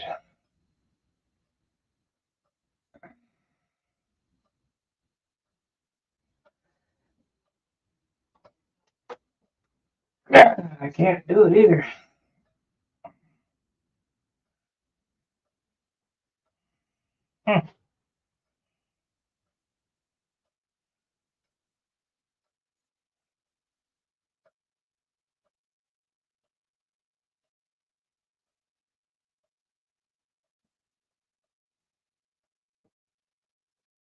Yeah, man.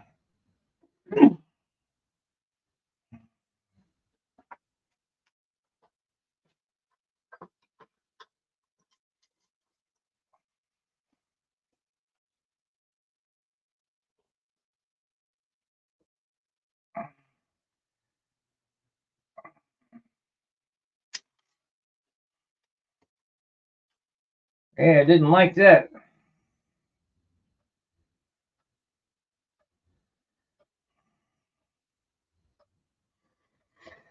So that's shit. Let me wonder if it works on this size wire.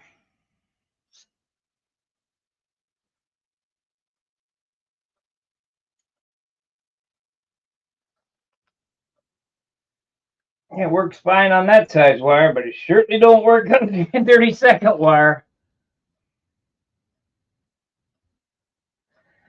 The push rod should have came with the quick kit. Yeah, you're right, but it didn't. So I got to do it myself.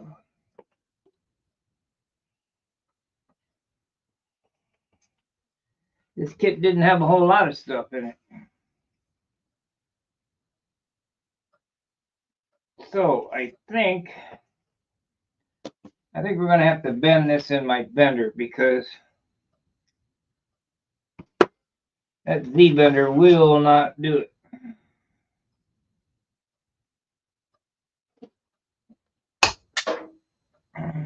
So let's do it over here. Let me change camera view so you can see that I'm doing it. We're going to do it. I'm not going to move the camera, but I'll point it over there while I'm doing it in the vise.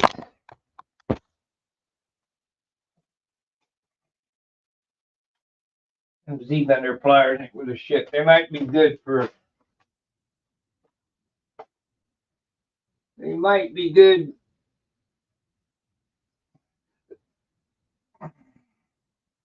for thinner wire, but not 3/32. Ain't no way I could put enough shit on that to make it work.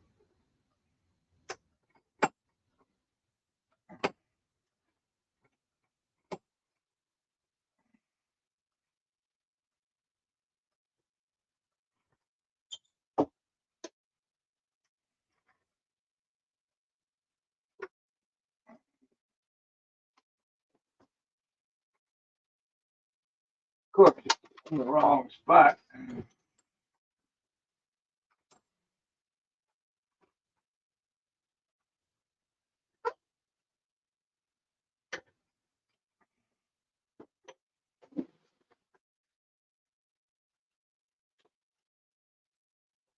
Okay.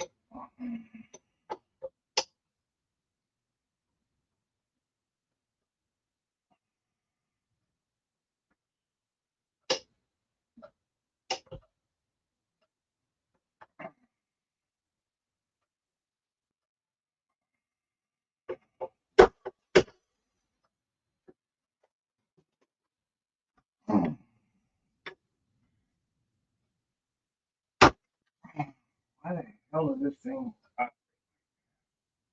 Oh, it slips off.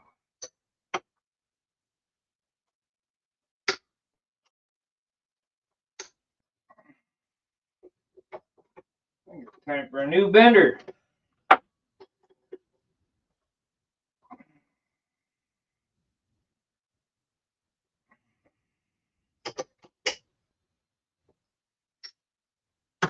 Yeah, Joe. This is the only handle I have, too. It just keeps slipping off. There we go. Okay, you got one bend on it. Need to bend it back the other way.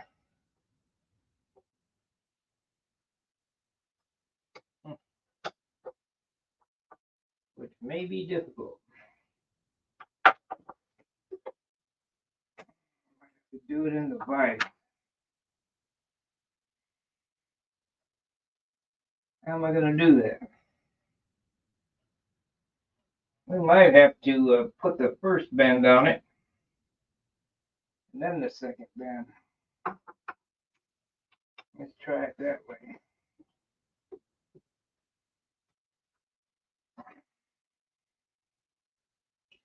Now, wait a minute, I can do it like this. Okay. So we got the first bend on it there.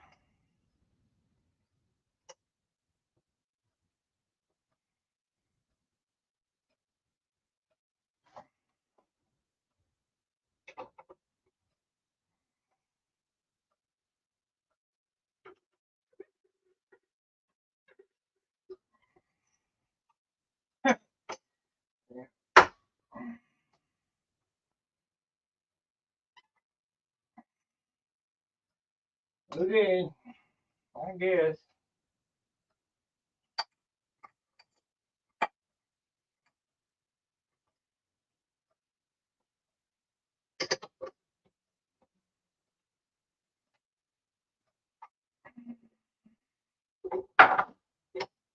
Yeah.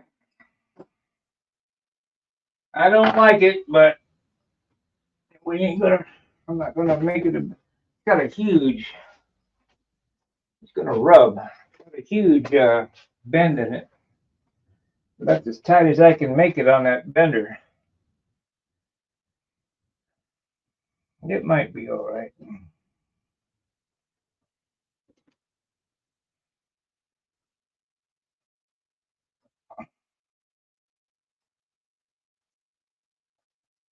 I'll put it in there and see what happens, see what I think.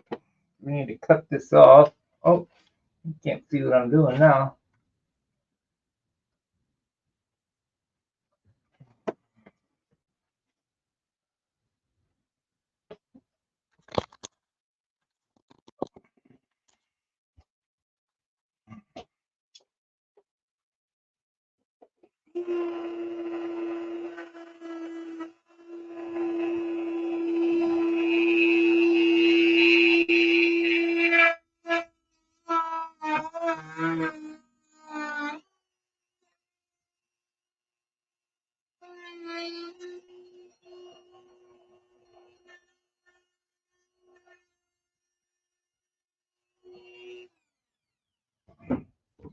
Might be all right.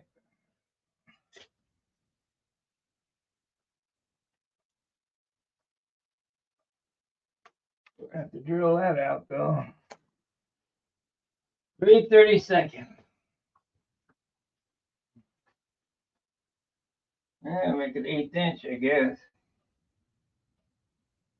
3/32 bit. What the hell happened to it?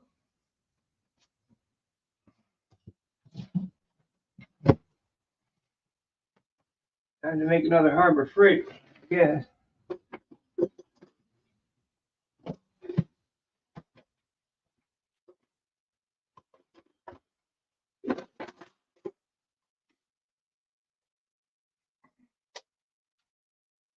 Nope, one there either. Okay. There we go. There it is.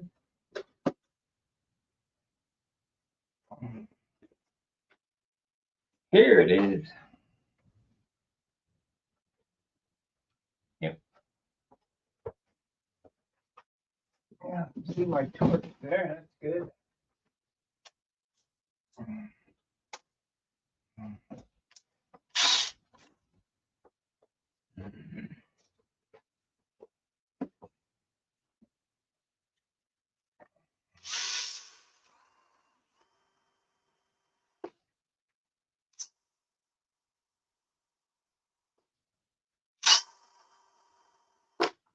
Okay, let's see what we can go in there.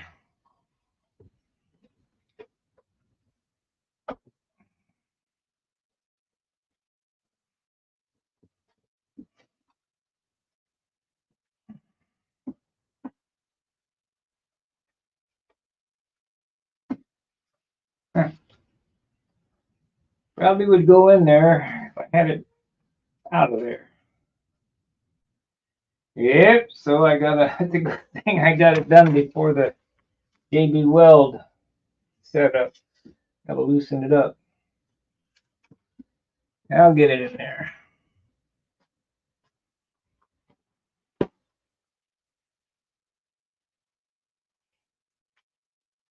Okay.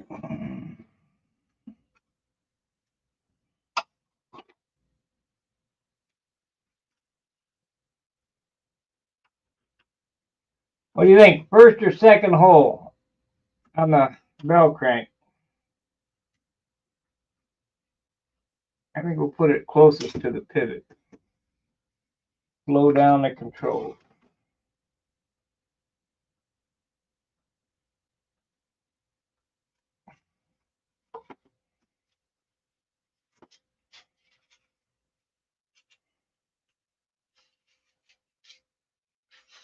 Not going to be able to get it in there with the bell crank mounted. I'm going to have to undo it completely. What a bummer.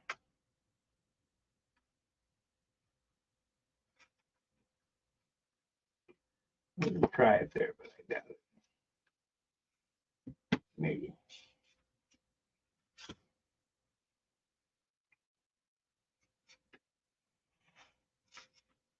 Nope. Nope.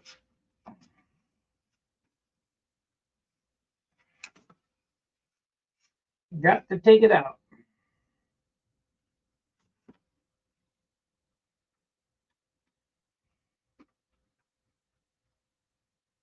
Try it there. It's pretty bound up.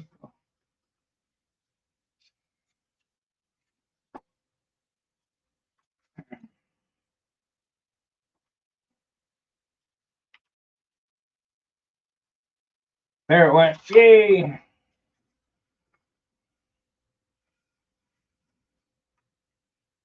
Okay. Oh, shit. Tighten it back up.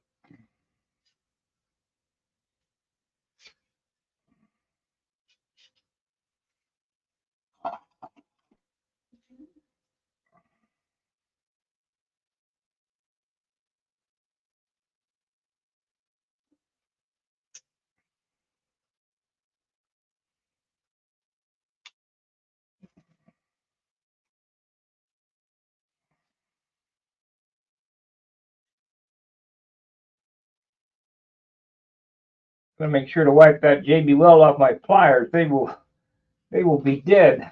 I don't.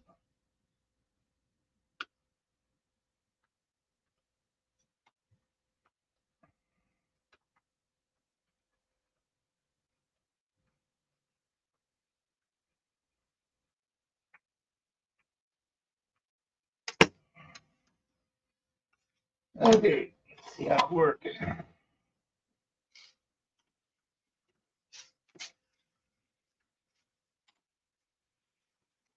Too tight. Oh, wait a minute. Maybe it's this. No, too tight. What's going on here?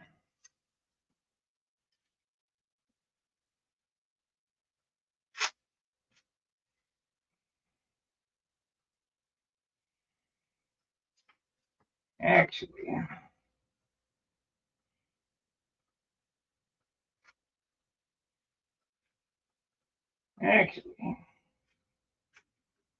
needs to be raised up.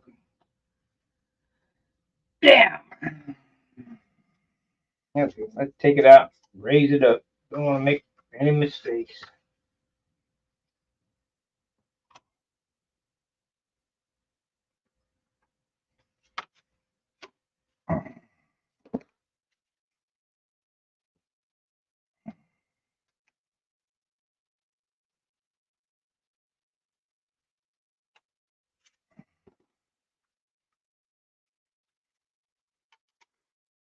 Now I know why I quit building this stuff.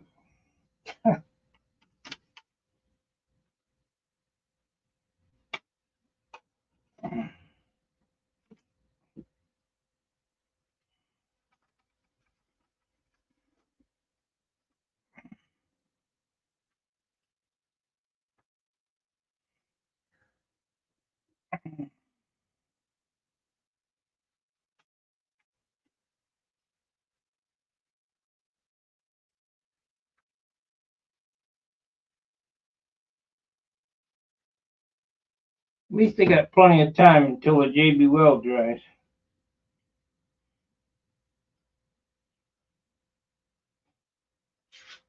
You need to go up a 1/4 inch.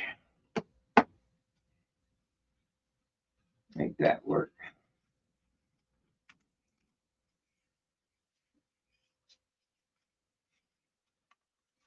It will work. It's just a matter of raising it up.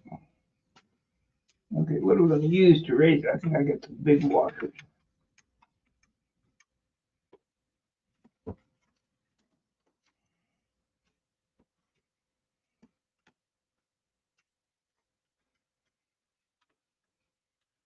I think I got big washers.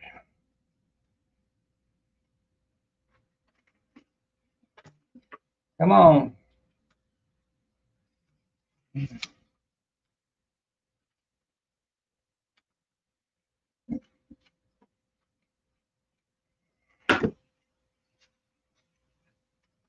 Okay.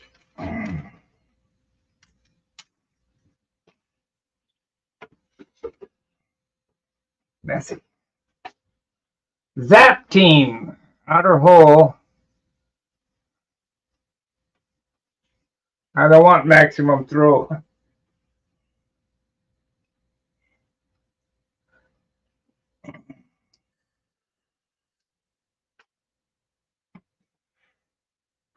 I need more throw, I'll open it up.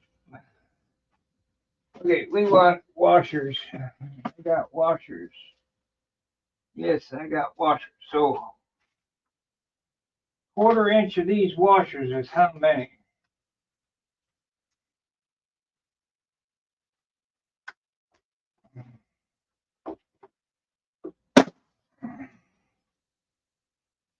I'll put this many on it. Broke that rib. What's new?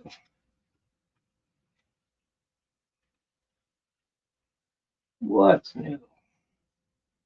Okay, how am I going to get these to stick together? I guess I'll glue them.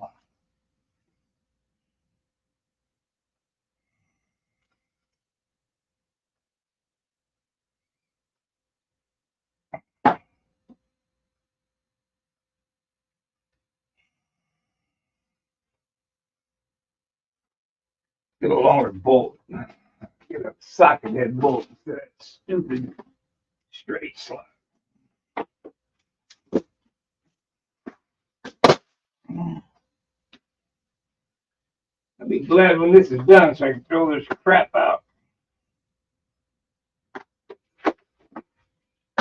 Okay, we got a socket head bolt. That's the right nut. I wonder if I got a nylon for that.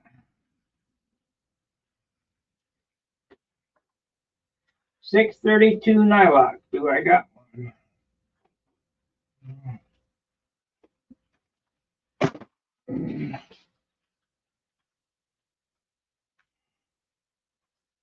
632. I got regular nuts there.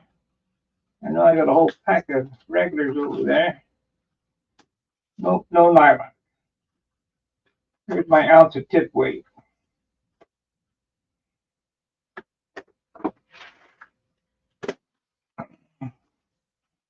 I think this is an ounce. Now we need the ball driver for this.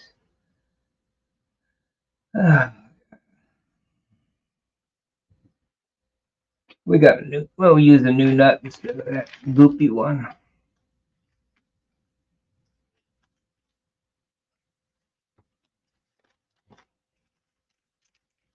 $632. Now where's the ball driver for it? There it is.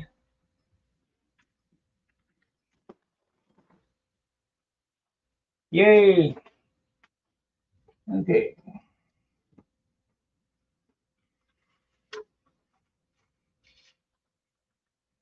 Have to recut it. While we got it apart, we might as well molly it one more time. Make sure that bearing is.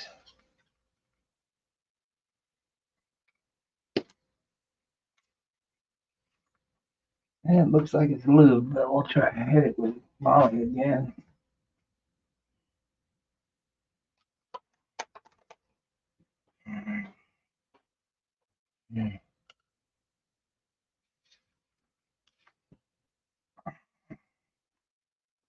That molly will last me a lifetime.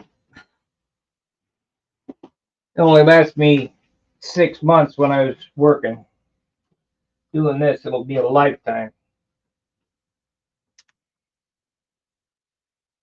Let's use new washers. Because that one there's got some goop on it. Nope.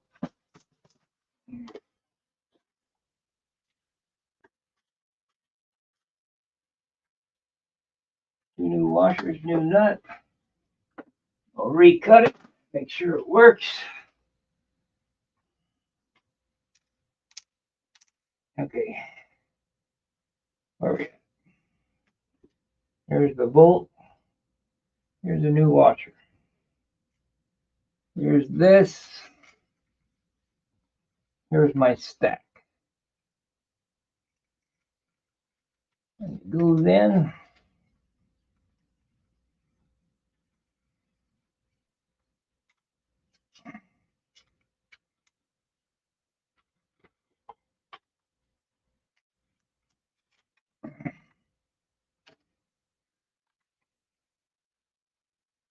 New washer. I didn't have to cut it. That's good. New nut.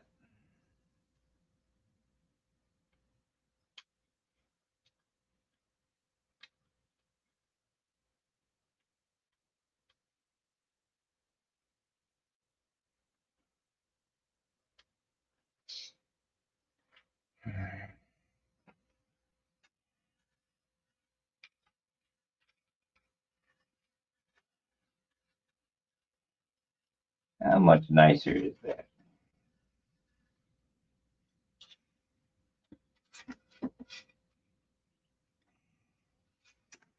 Okay, now does it work? Yeah. We got good controls. Yay! We're in good shape. Now I need to glue this broken rib back together. Better fix this here so I don't break anything else. Glue this rib back together. Rope.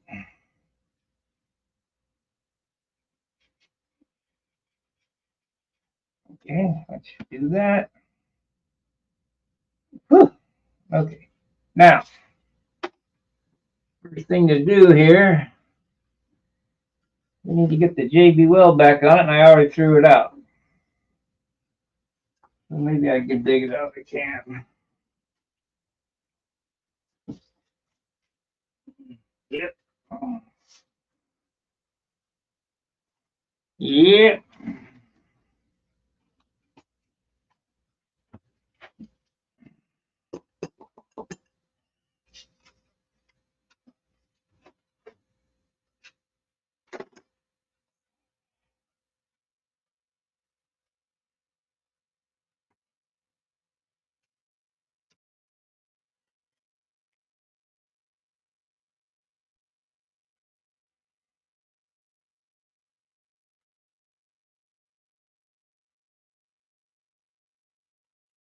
I doubt that's coming out of there. Okay. Wipe off that shit off the spar, and I'll get some sheeting glued down.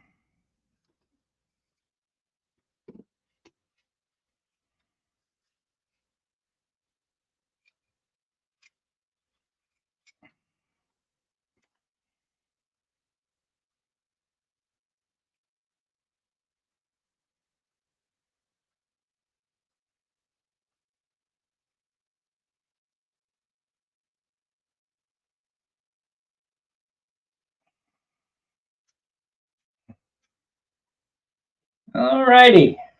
That worked out good. It was a little bit of finagling, but we got it.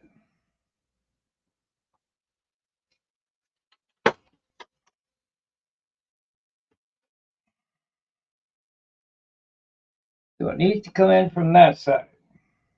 Right in that way.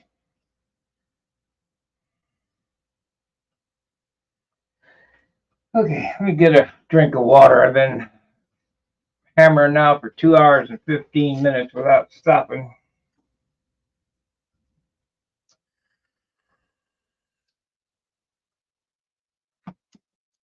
This is my tank mounting material right here. It'll have hooks on the end just like that and be sticking through the fuselage, and we'll rubber band it on there.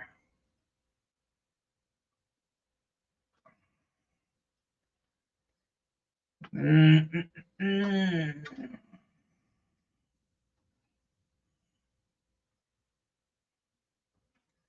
wonder how long this push rod needs to be. I don't need all that shit hanging out there. Cut. Better. Yeah, we'll cut some of it off here. We'll leave it long, but I don't need 3 foot sticking out.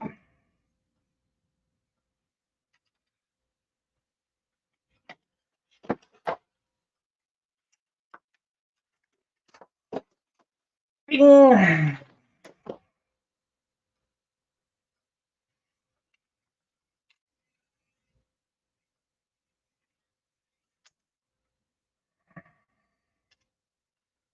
The way I might do this,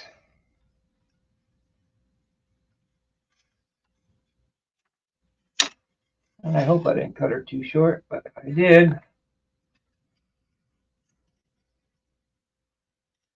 ha, it don't want to go on there. Oh, there it is. It'll get on there.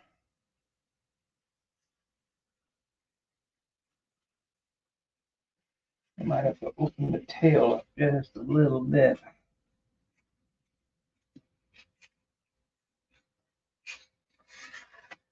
Okay. All right, so let me get some water.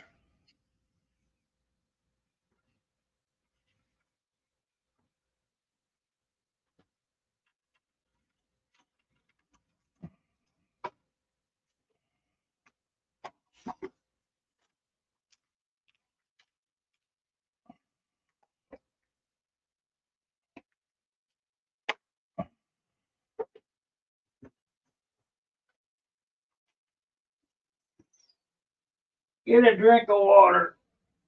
Great, my least favorite flavor. Let's see what we got for a tail moment here. There should be enough sticking out there.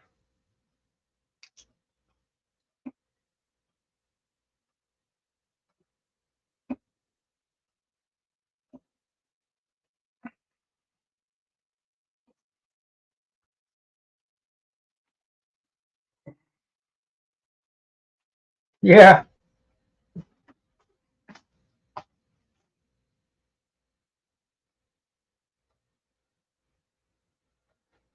Yeah, there's not much in the box.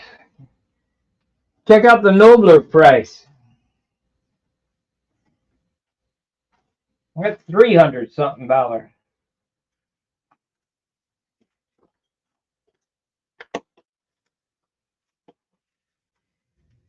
Okay, our effective tail moment on this is 11 inches.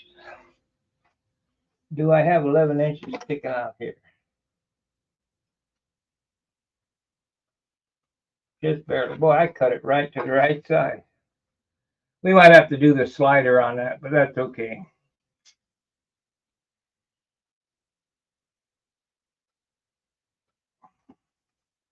Because I can't bend that push rod anyway.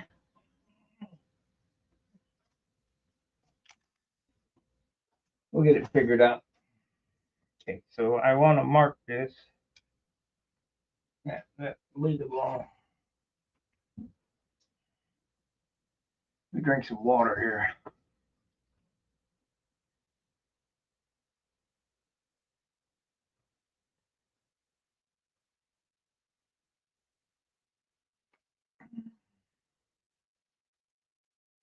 Yeah, prices have definitely gone insane. But our dollar's worth nothing, so what do you expect? Good old Brandon.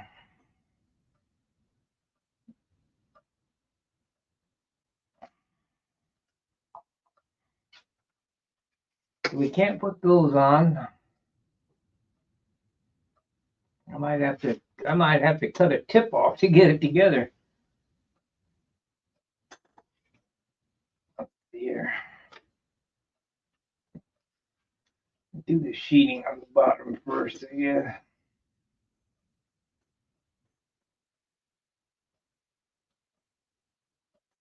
Yeah, we got enough. Maybe.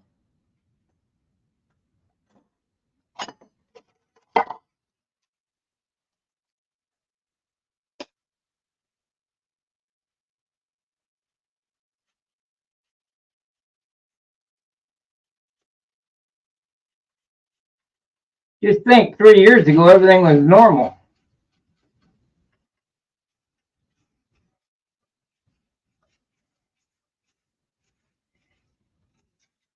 Didn't take long to screw it up.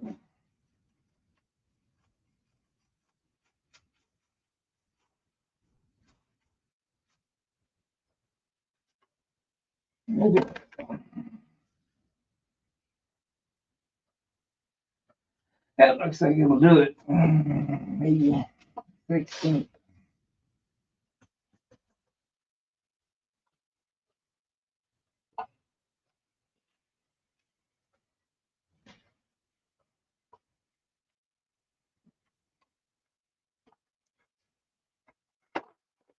Okay, it needs to be that wide.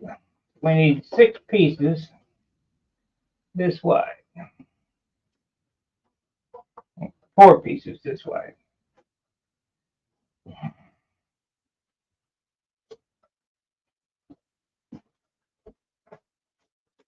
It didn't take long to fuck it up.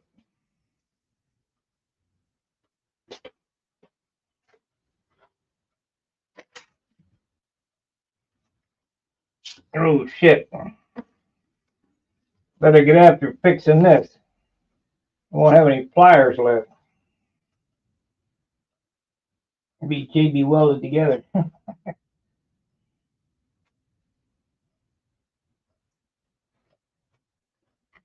Okay.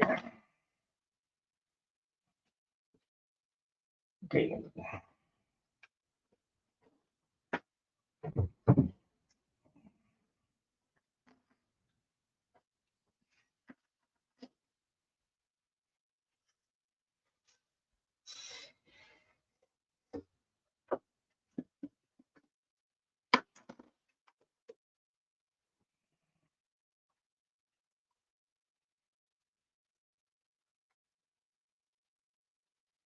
Yep. I need 4 pieces like that.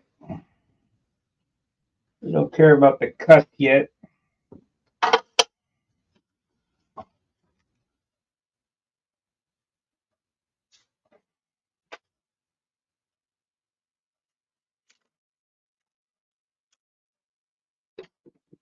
Mark from the bottom, cut from the top.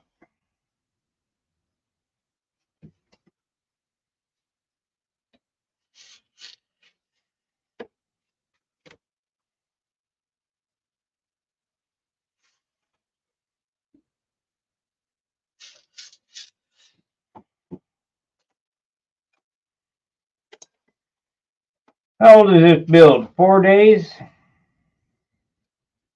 And I've only worked on it on camera. Well, except for the cutting of the ribs. I cut the ribs out off camera because that would have bored you guys to death.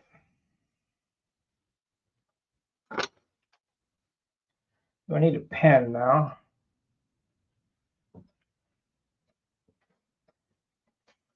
Actually, I need to make way so you guys can see what I'm going to do.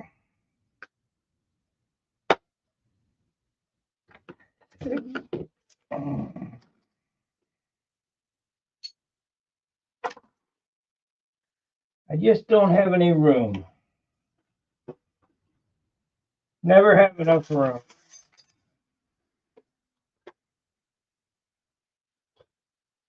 And I got 2 rooms, but Steve's got my one bench tied up. So I can't put nothing over there. All right.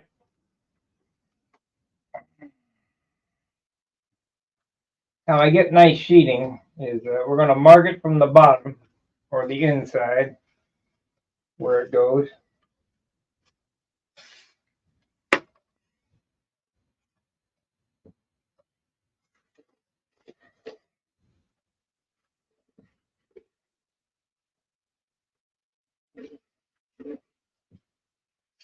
And then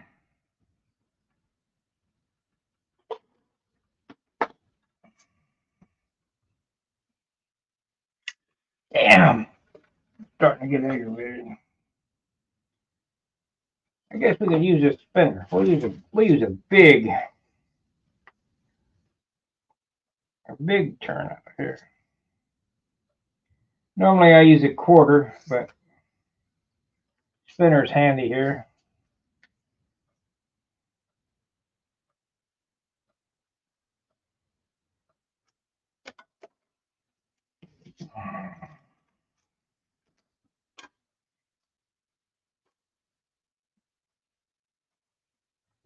The spinner's handy. Get up there. Cut outside the line so we can sand to the rib.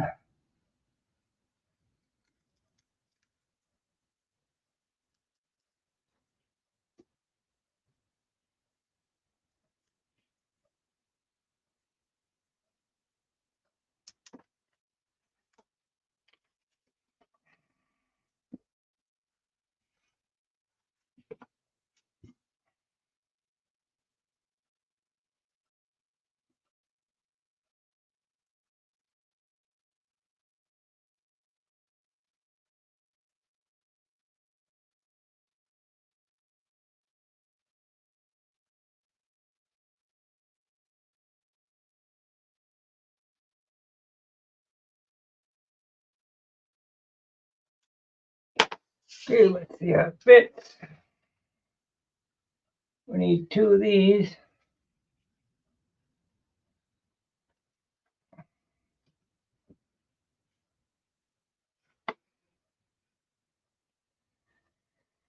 Okay.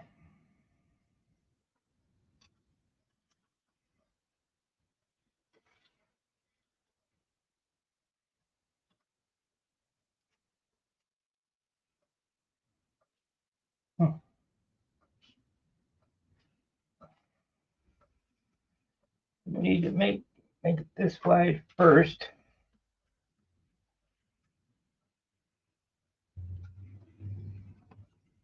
I guess I could tape it on there.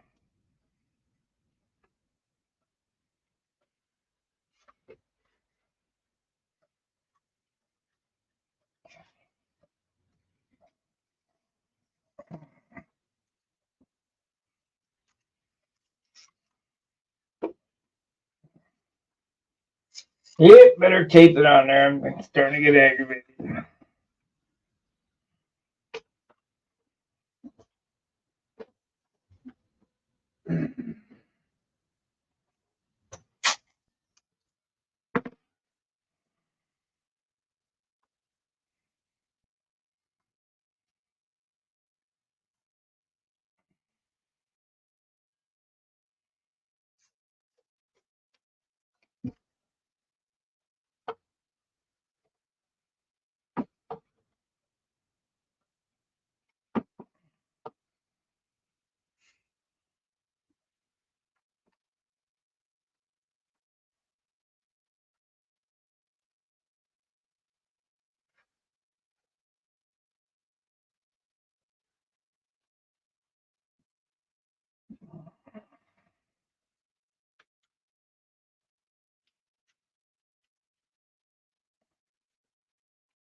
Yeah, we'll just cut it.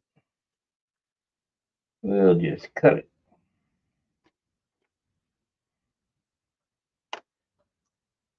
Pre-tape.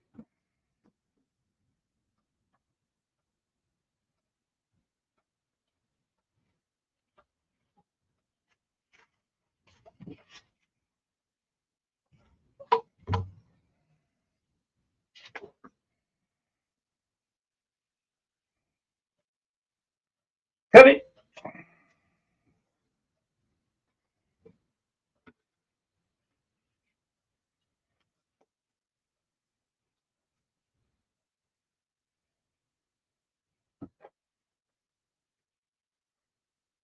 Okay, you need to tape it again.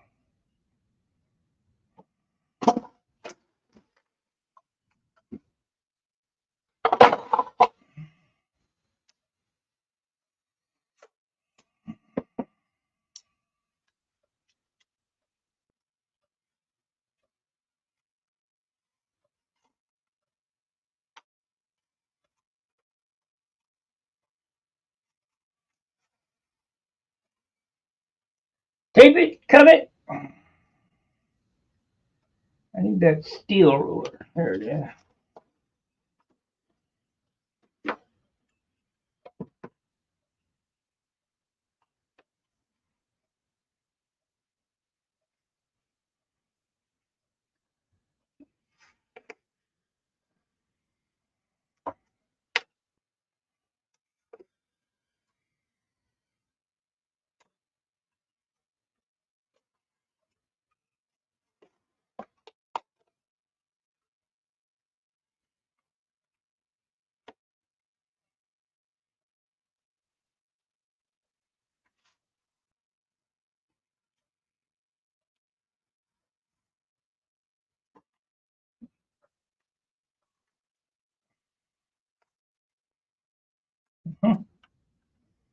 Mm-hmm.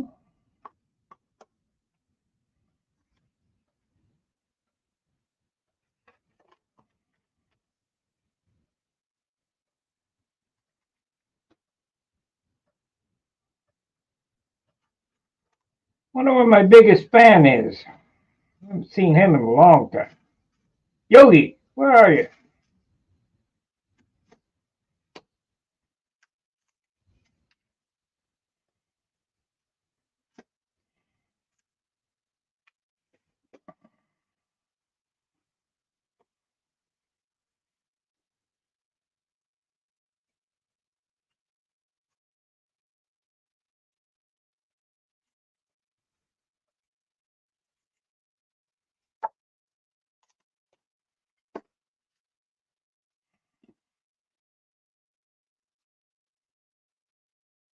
Cut it. Tape it.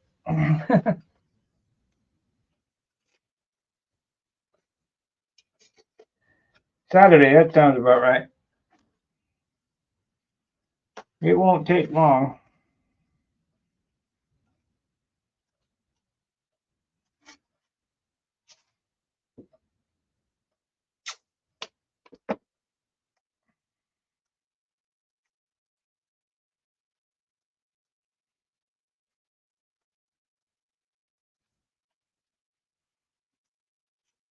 It won't take long.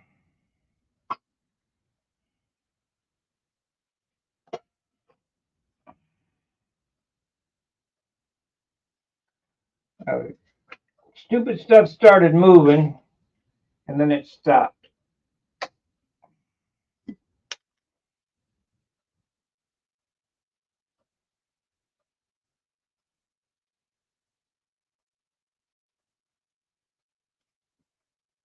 Unbelievable.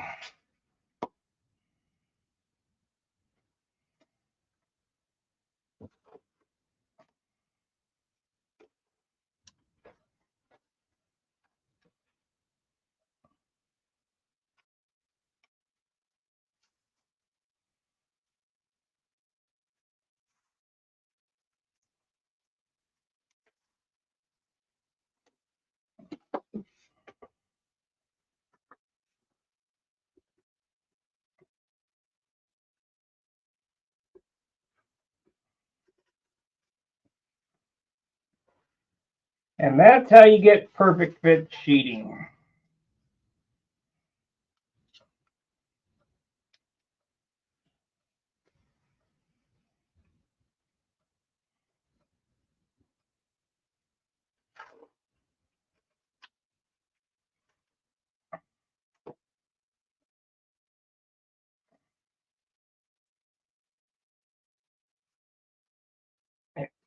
Stand that.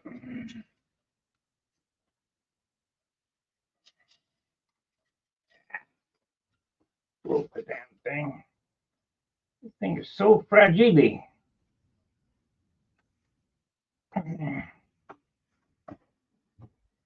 Extra fragile.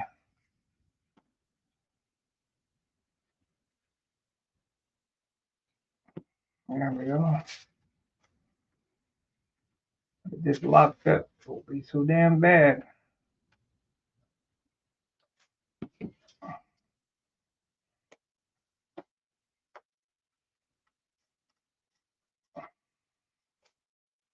There we go.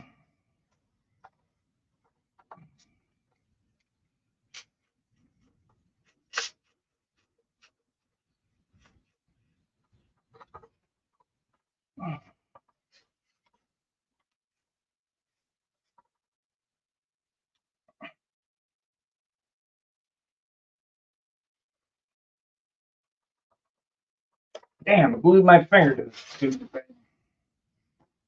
Oh well.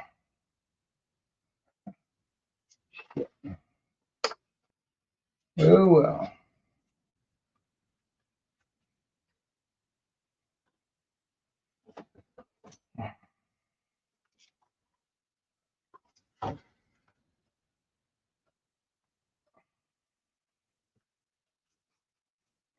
How many of you guys watching this have met me?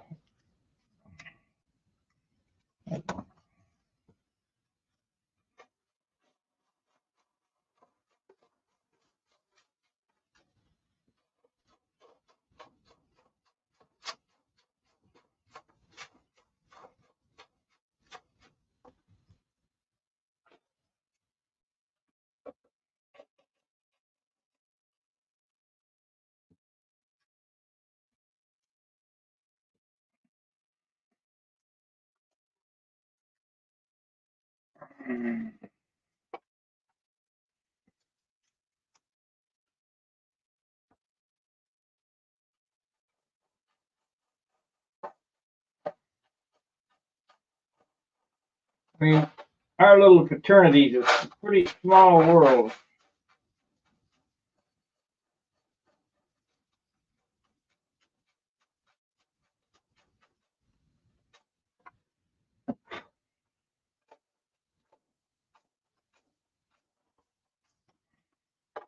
I think it's only about 5,000 guys.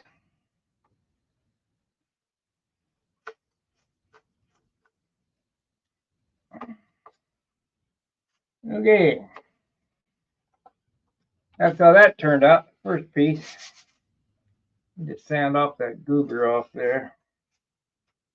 Get my fingerprints off. That's where it glued myself to it.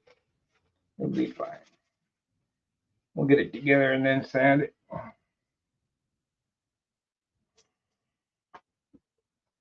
Crazy thing that happened yesterday. No one believes me. Yeah, well, if you got enough momentum, you can make it over the top.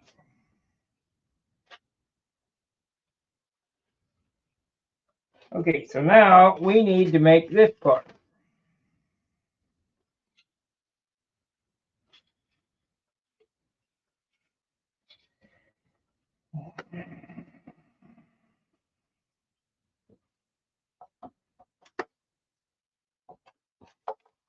This is starting to piss me off, this push rod. We get a big clamp to hold it on there.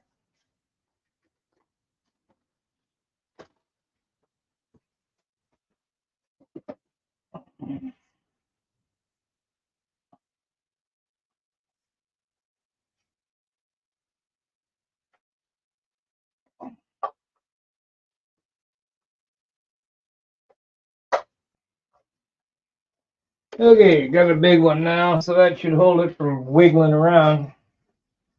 For now, anyway. I wonder if I'm going to be able to get that out of there. Quite a bit. All I can do is give her a whirl, Earl.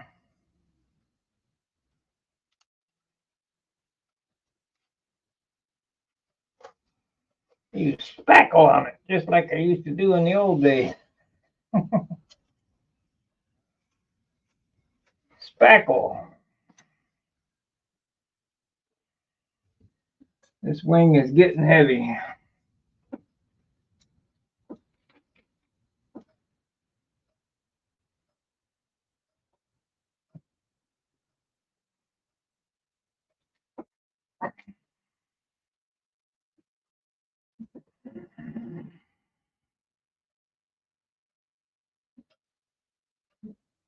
How many of you on here have watched the short Joe and his Venus? There's 15 or 16,000 views on that, and I wonder how many of my guys are, watching it.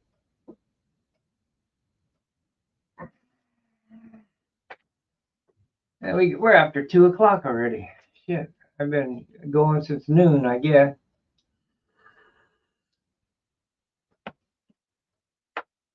I'm going to try to get this covered today. That way we can glue the wing in and finish it tomorrow. Well, I'm going to go flying, so maybe after flying we'll get something done.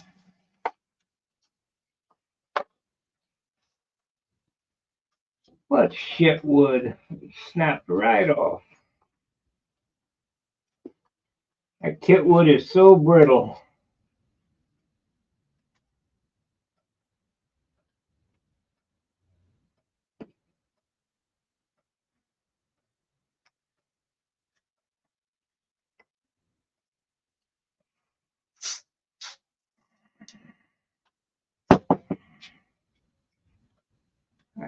I don't know how anybody built this stuff.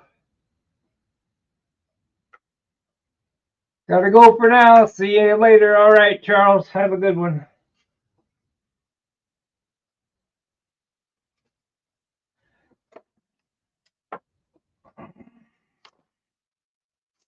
I know that people have a life. I don't.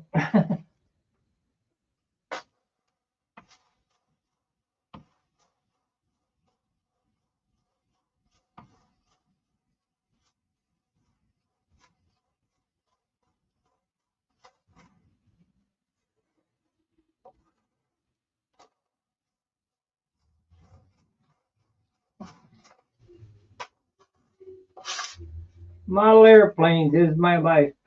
What I use. It used to be motorcycles. Now it's airplanes. Much cheaper.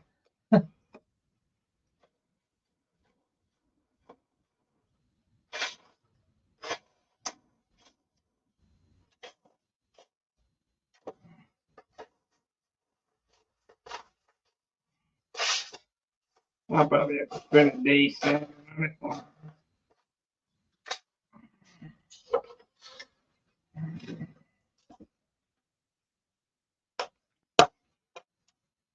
wild booger there.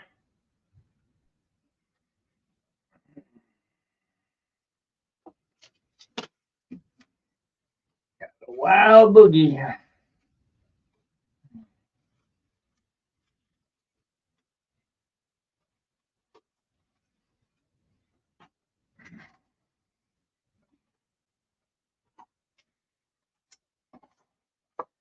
Now you wonder, how am I going to get that to fit like I did the other side? It's tough, but easily doable. Get about centered there.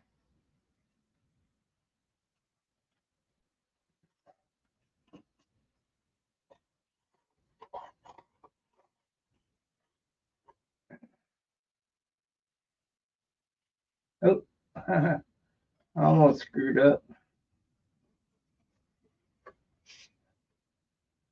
Can't draw on the wrong side to expect it to fit.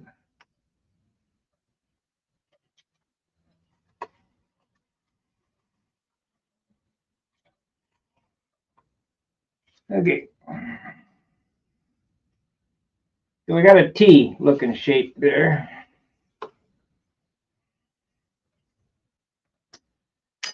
The first thing we're going to do is we're going to cut it to length, or approximately to length.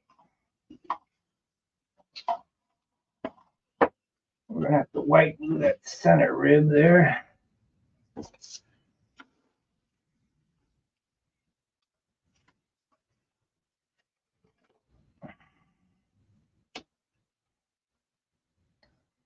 So we're leaving a little bit longer than the pen. And then we're going to draw these in.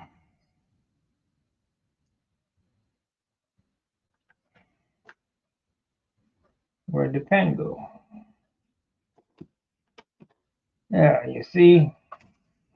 There it is.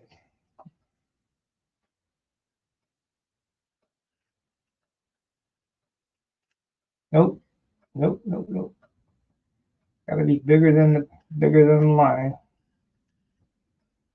Good.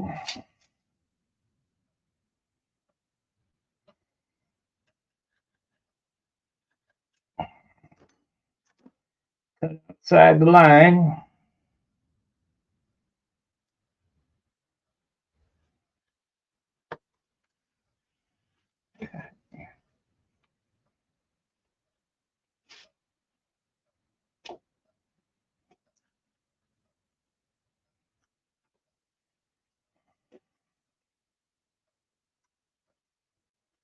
Maybe.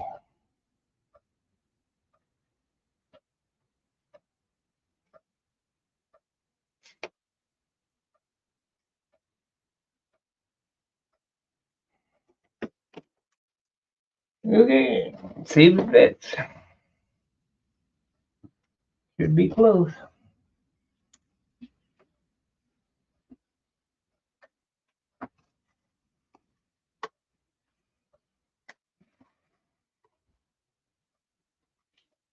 Nope.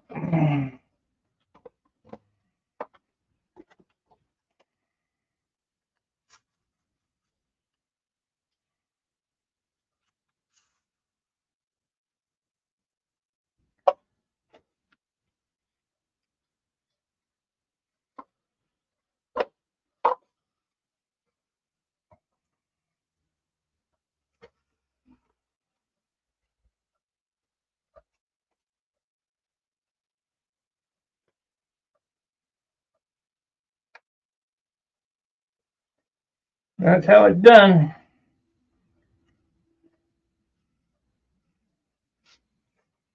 Glue it in and sand it down. Move that way. You bitch, I broke that rib again. God, it's weak. That stuff is weak. Flimsy.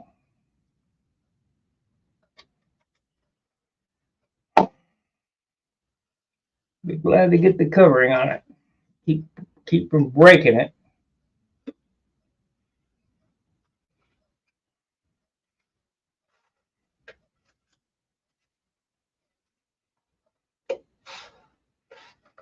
piss on it. Let's glue it. We'll sand it from there. Piss on it. We'll glue it. Sand it. Tape it. That's pretty close. It's a close.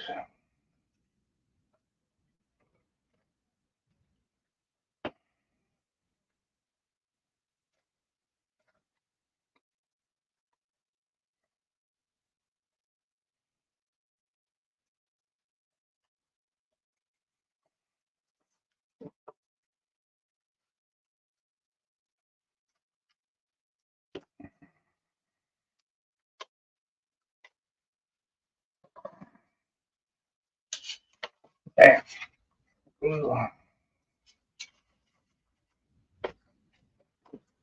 Come on. Quit running around there.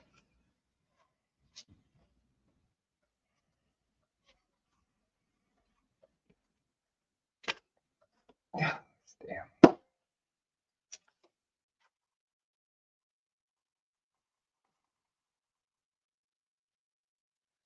Okay. Sand the shape. Cut one, whatever it takes.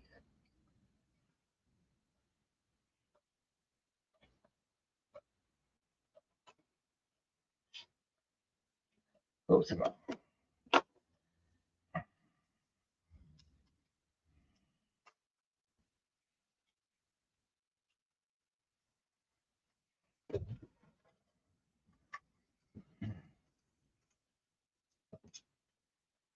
It's messy.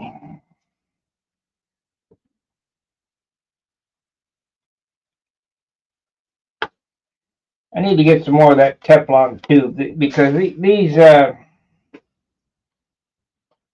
nozzles, they don't work. I mean, they clog up and they give out too much glue. What if I got any up there hanging on the wall?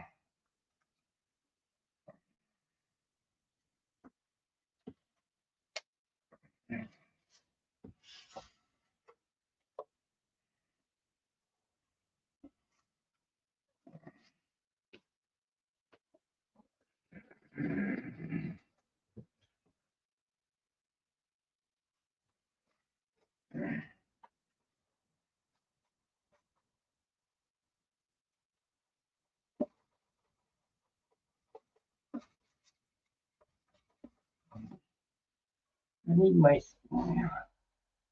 super skate. Put that right there.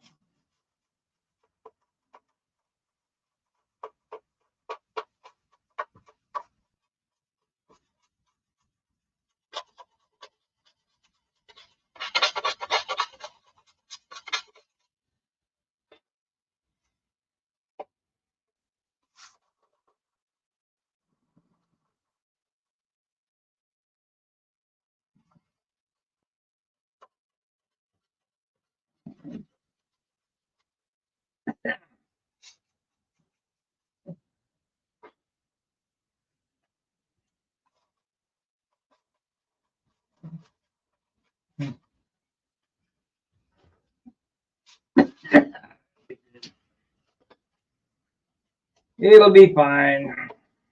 Just a Flite Streak.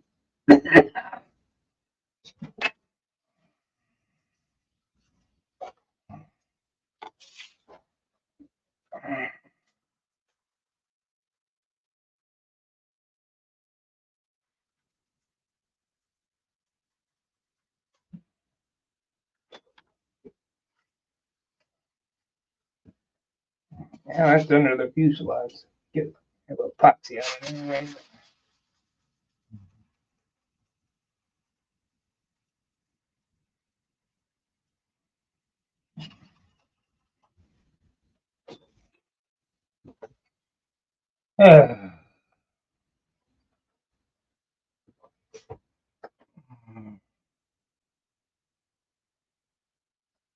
Oh, whatever.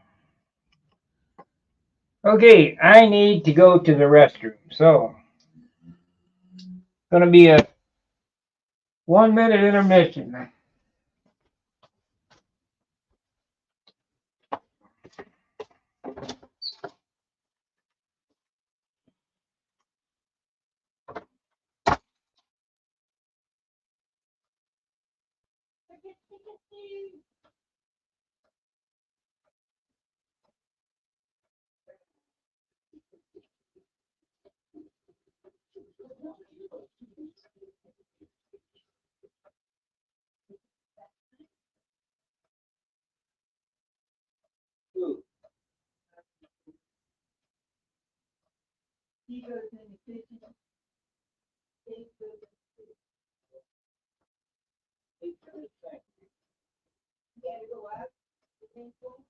No, no, I'm still online. Why?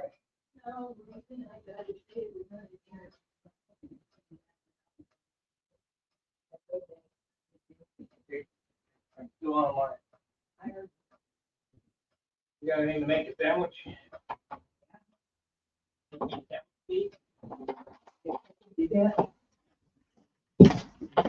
Hey, get out! Get out! This is a cat-free zone. Out! Out! Sissy May. Come here. Come on. I'm online. She's There's no need under the table. to get her out. Come on, Stacy. Cat-free zone. Out!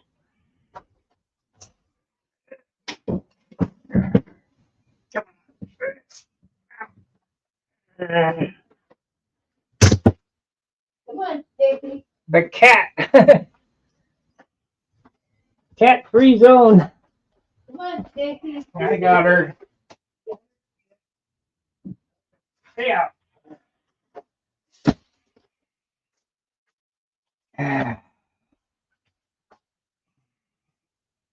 And of course, you knocked my Dremel off and broke the cutoff wheel. Okay. I need my T-bar.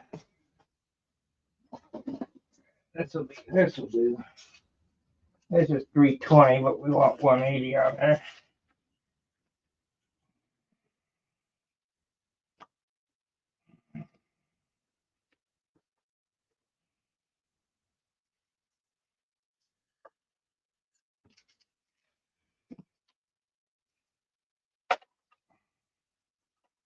And the cats can't come in here, so the natural curiosity of cats, they got to see what's going on in here.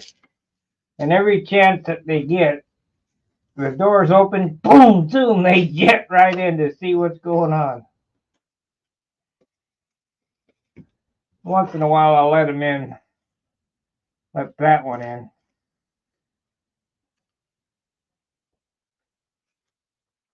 But not when I got stuff on the floor they can claw up.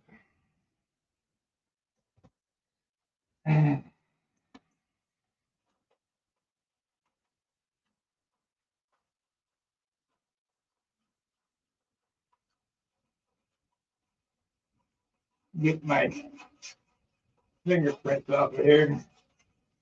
I glued my hand to the wood.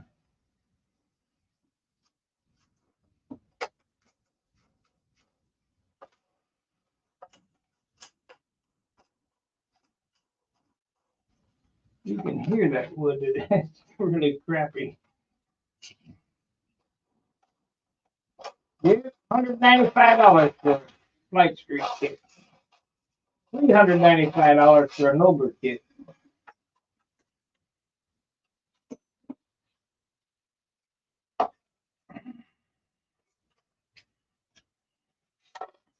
That's not 10 times what they used to cost. That's 100 times what they used to cost.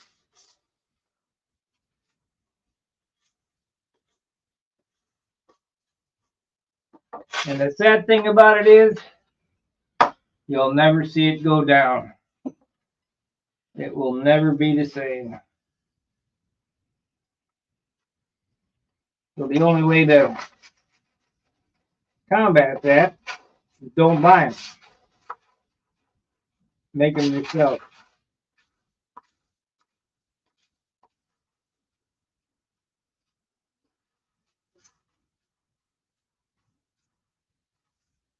Like this was a kit, but I more or less scratch built it. Plus the leading trailing edges and the spars. But for $65, I had to use something out of the kit.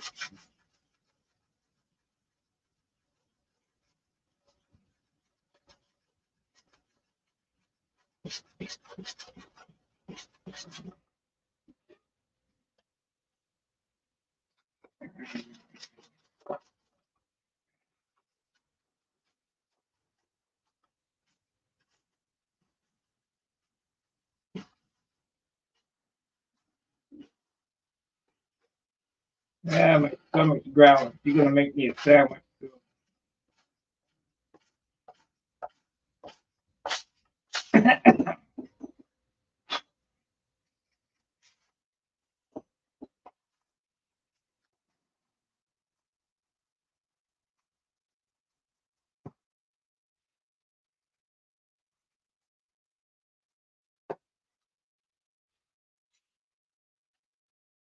Okay. That was good. How did I do that?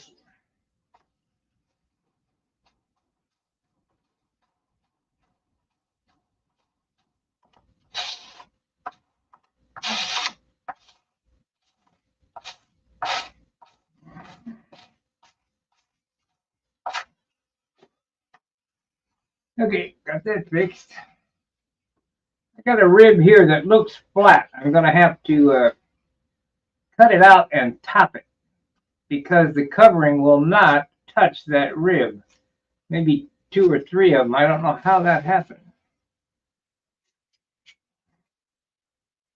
But we'll get to that. And this spar is up too high here, so we either top that rib or sand the spar.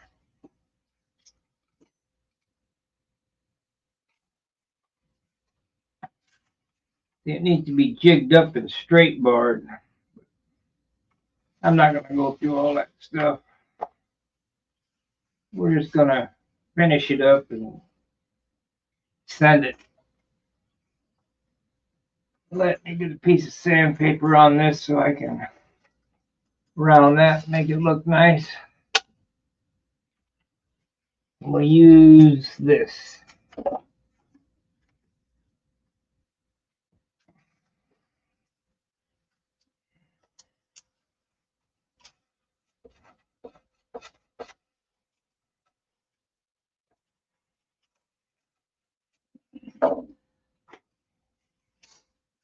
Need a fingernail file. A fingernail file.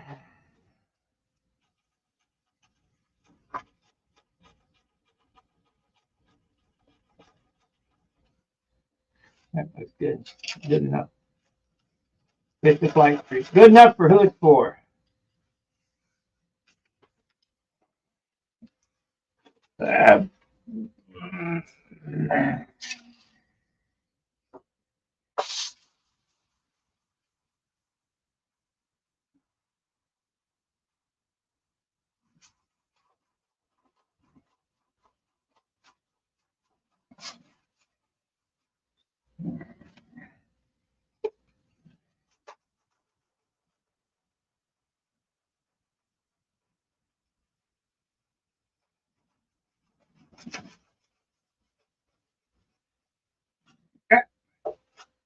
Don't do that.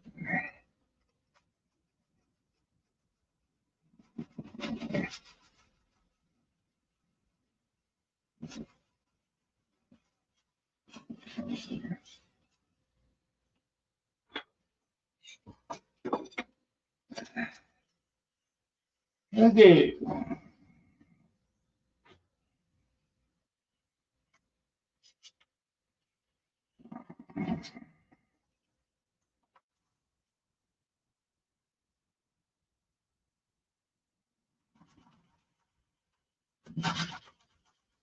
And I'm not even gonna worry about topping them, and if the covering don't touch. No big deal.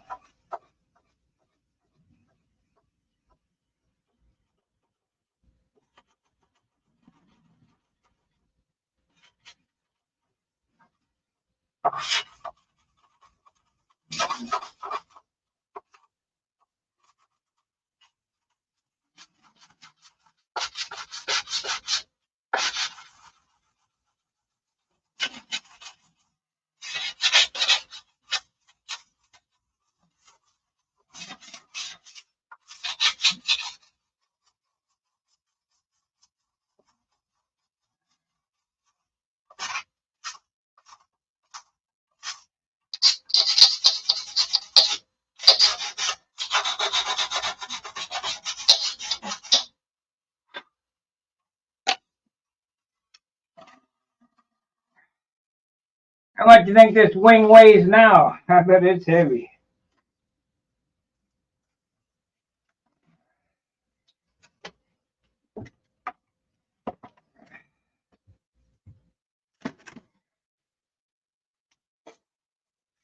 Mm.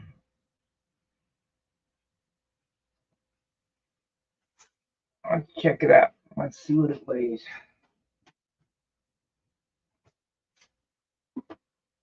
Weighed up. I got a piece of lead. My wingtip weighed. I got a glue on there. Let's see what it weighs on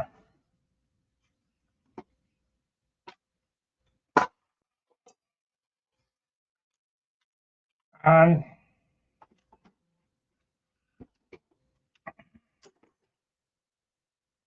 tear.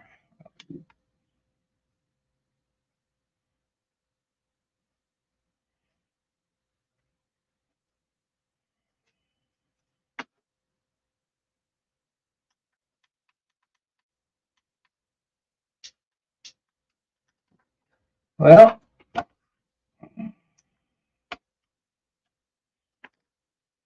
either the batteries are dead or the thing died.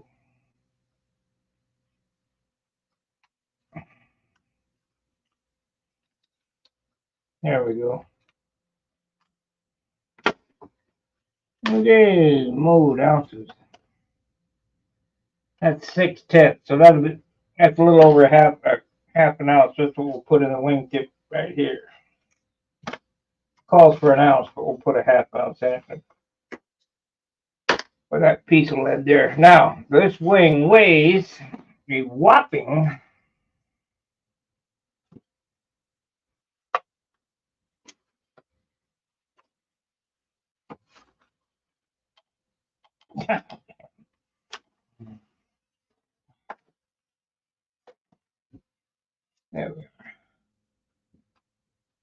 7.5 plus this piece.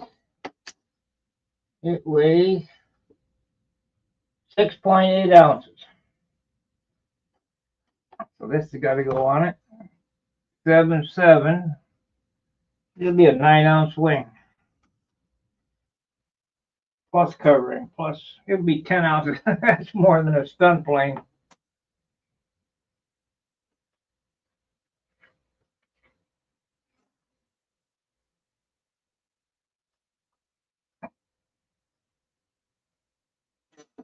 But we don't care.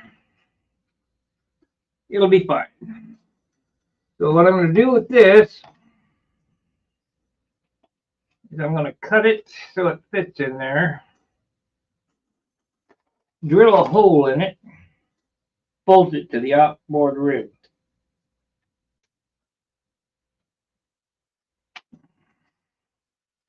Bolt and epoxy. We need to cut it off.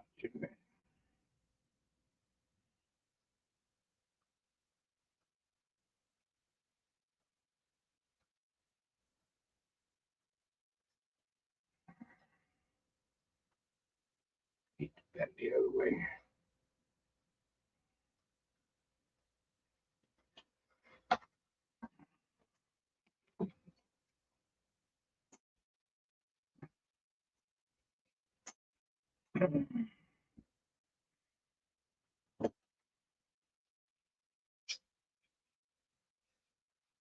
There it is.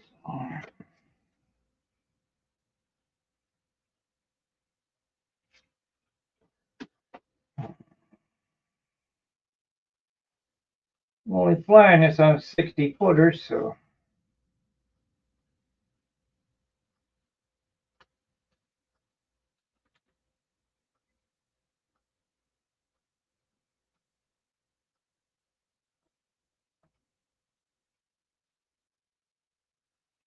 my buddy called and said he still has his streak I built back in the 60s.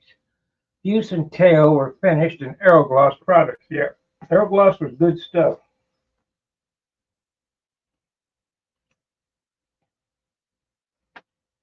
Aerogloss was good stuff. So we'll put a 632 screw in there.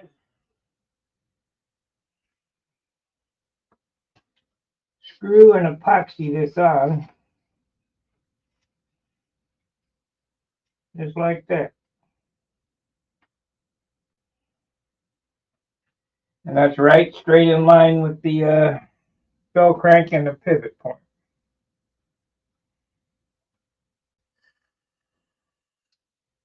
It'll be fine. Let me look at the plans again and see how far up they've got that coming out. That comes out 1/16.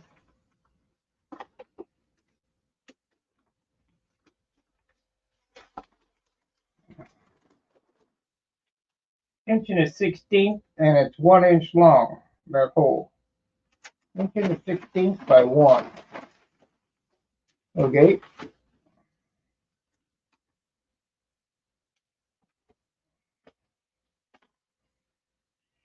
Okay. So basically, this is going to take 2 days to build this wing, because I will have it done today.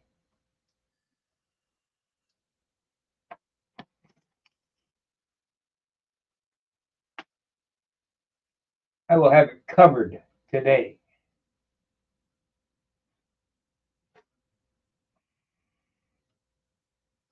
So that's what, 3, 4, about 6 hours, maybe 8 hours to build the wing.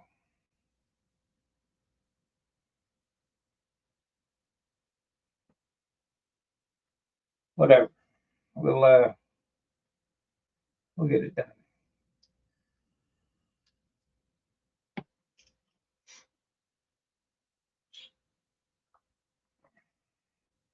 This is about a 40-hour airplane, I think. Is all. I mean, there's not much to it.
I need to glue that. Damn push rod flopping around.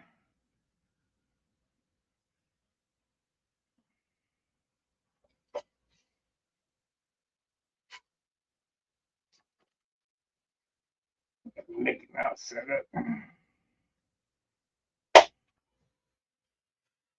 Okay. So that's that part. That's we want to glue that. So I can finish sanding these.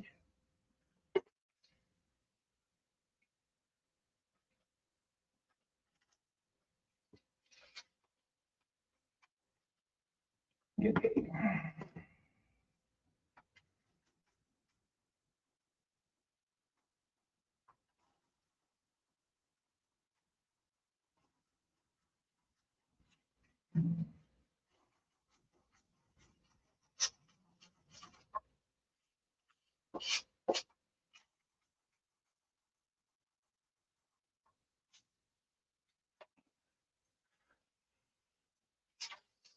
Super Streak.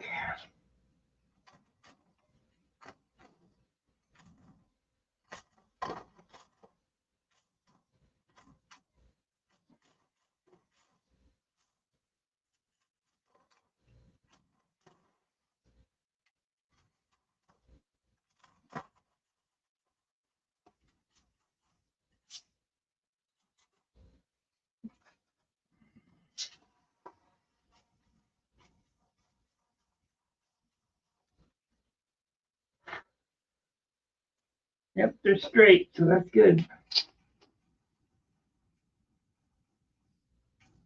Ah, broke it. Wood is brittle.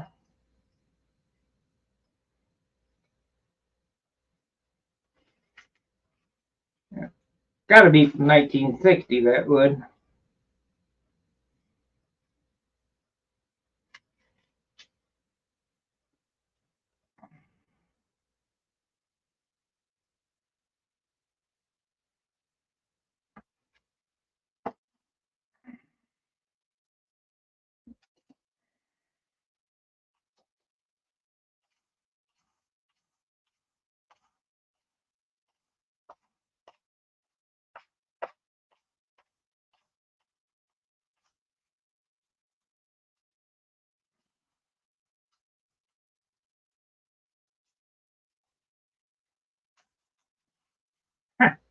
That's loose too.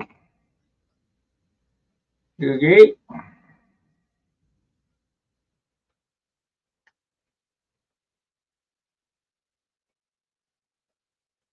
It's loose now.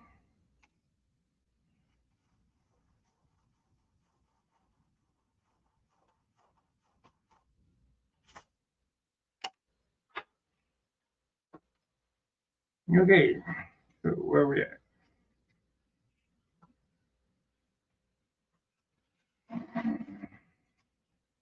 I guess we can sheet the top so I can get rid of that stupid clamp.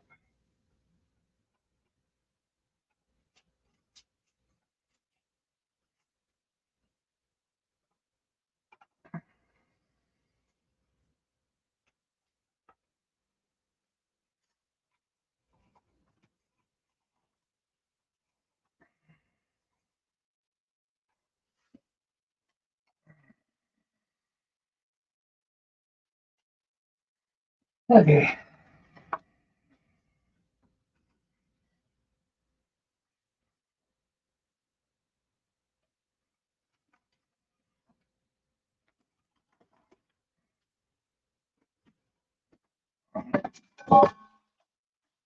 That's right.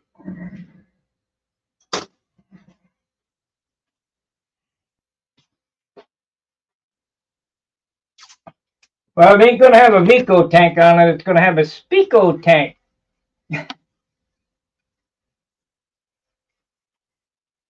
Custom plumbed carbon tank.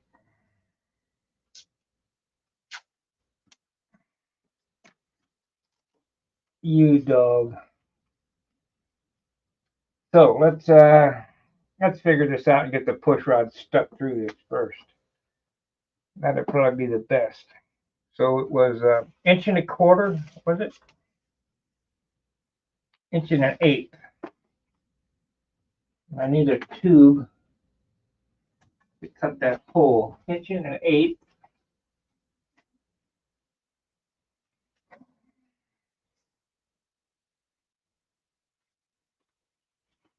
Of course, I don't have any tubes that I need. Inch and an eighth. And then 1 inch. Probably gonna end up having to cut that tube bigger. Inch and an eighth. What we gotta go here? Tube.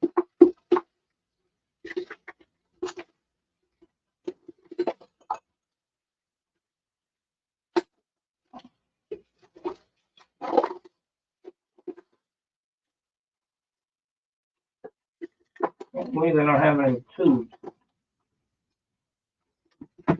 Yeah. Piece of brass. Where are they?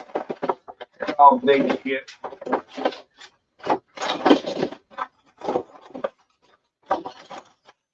There we go.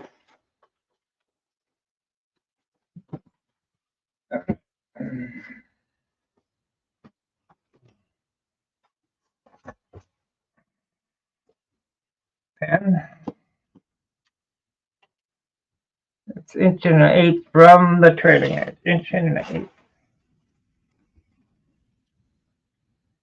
It could be right there. We'll make it inch and an eighth. Inch and an eighth.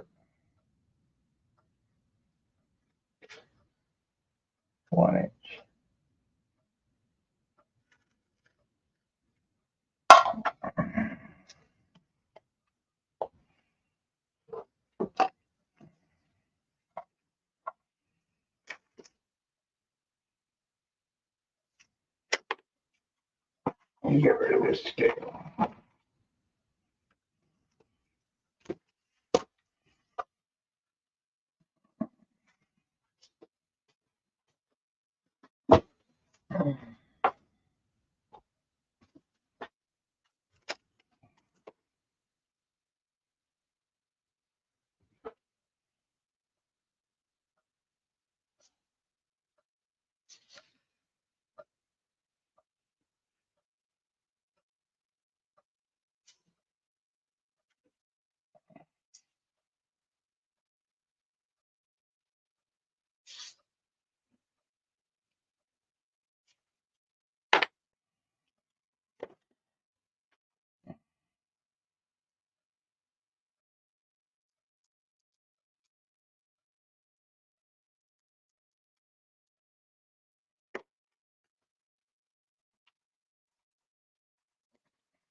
No, the rib's too high. So we need to bring it down.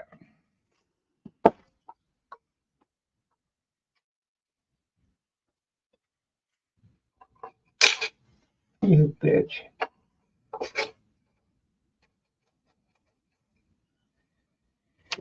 I didn't want to bring it down by breaking it, but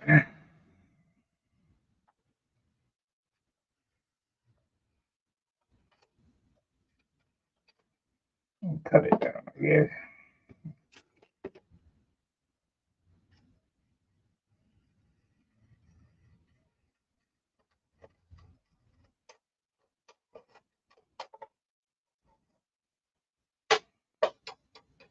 That should be good.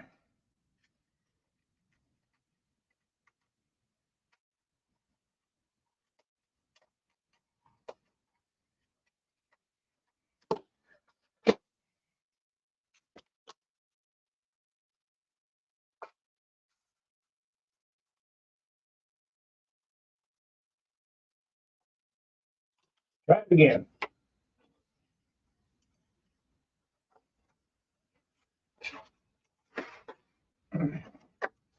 That's it. Okay.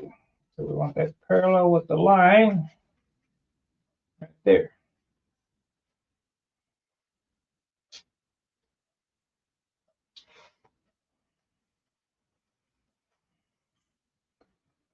Okay. Mark it, cut it, slice it.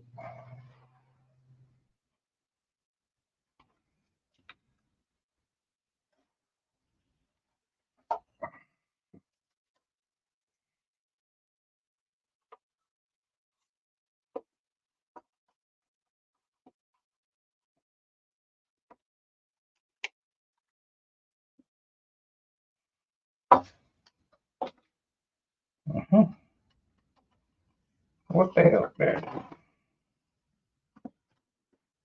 Thought I was going to have a sandwich here, but I guess not.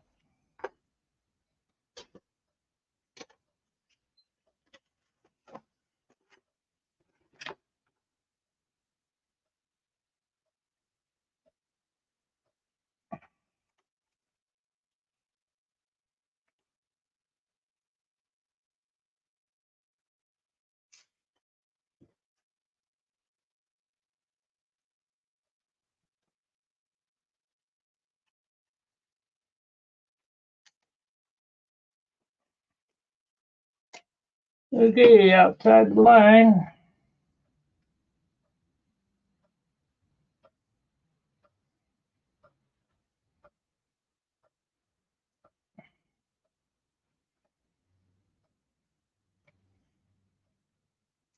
And I realized that the Flite Streaks didn't have all this, fancy turnouts and this, that, and the other. That's all right. My Super Streak's gonna have gold leaf leather and a fancy paint job, and urethane clear.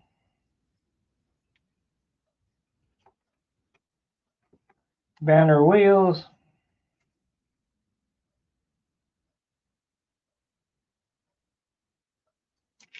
It's gonna look like it came out of the 60s. Except for urethane. They used all dope, but I don't want to put that much work into this.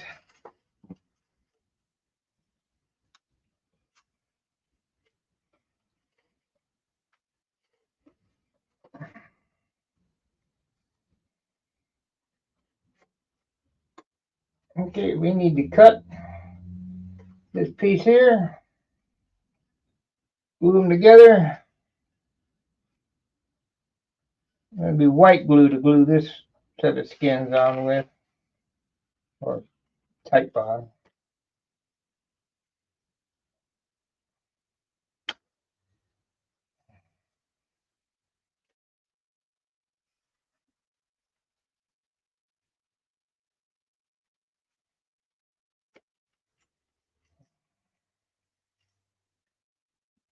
Cut it right there, there.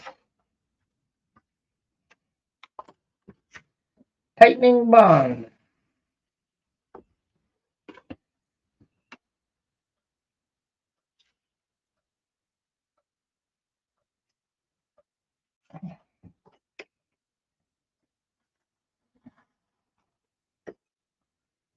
This piece goes in the front.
Okay. You know, I might be able to glue that on with CA.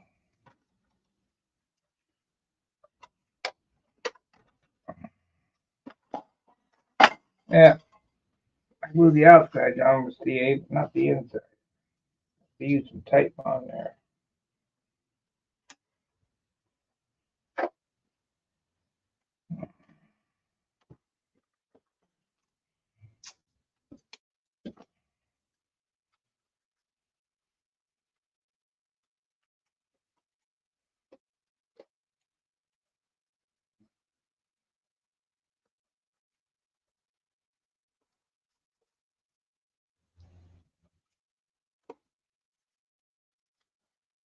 Yeah, I wonder what the hell them appearance judges were looking at. The airplanes that won were hacks. Or it wasn't appearance judges, it was the people. Shit.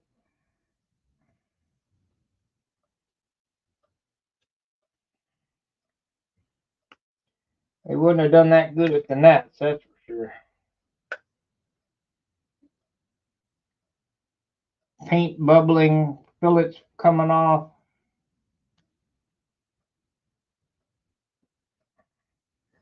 Whatever.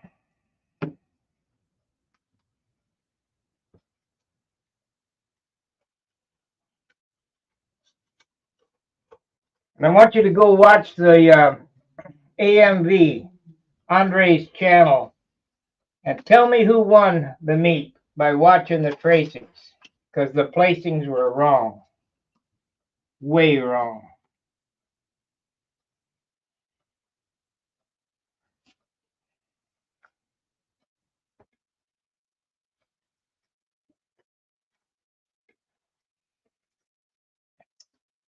The kid who really won the meet was Gabe Almoff.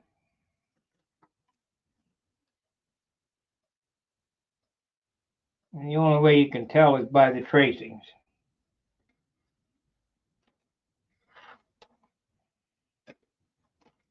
There needs to be something done about that.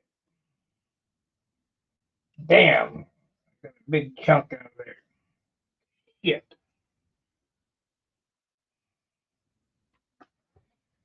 Well, isn't that the pisser?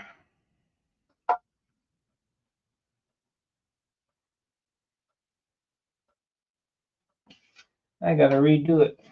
That big old chunk come out of there.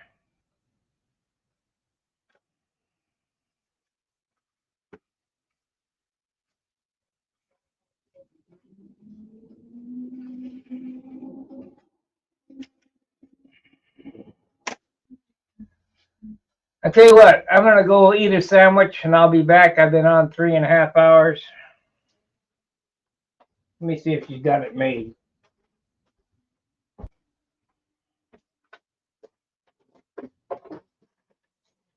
You got my sandwich? Okay. It'll be a minute or two. She's making it cheaper.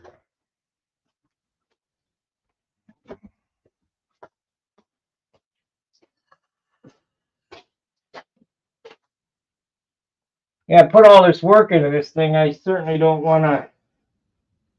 I don't want it screwed up.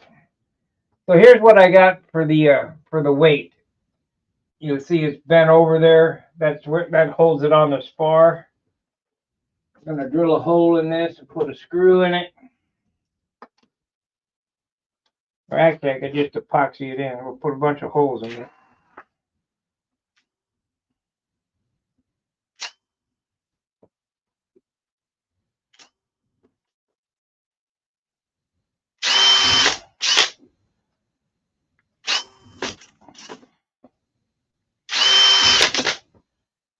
Okay.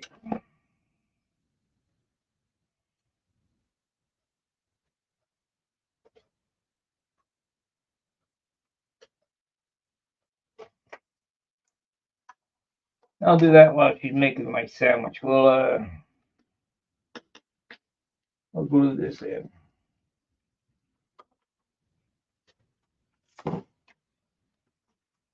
And when I return after eating the sandwich, we'll finish this damn thing up. Give me a chance to rest for a minute.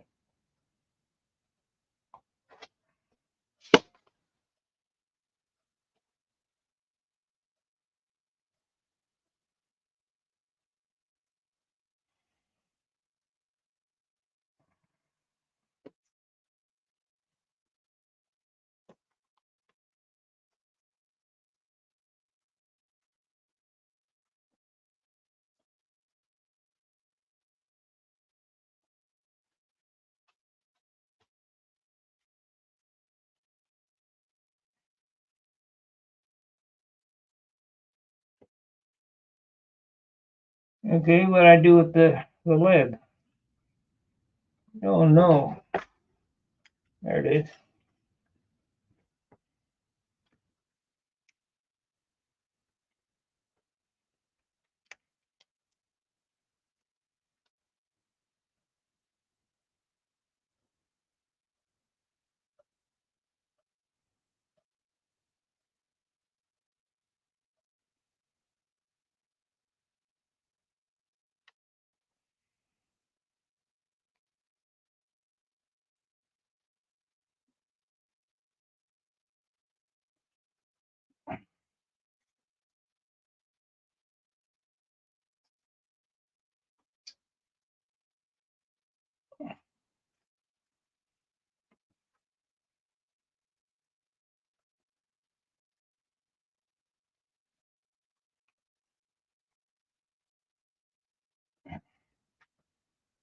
clamps, clamps. Where'd it go? There you are.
There we go.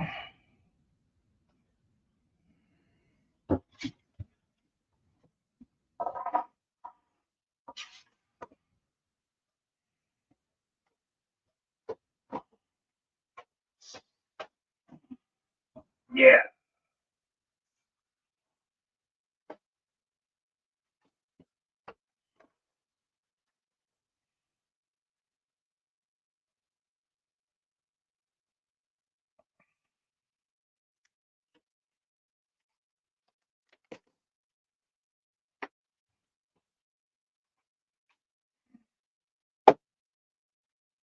This week I got to get started on making some landing gear, so I got to get this project done.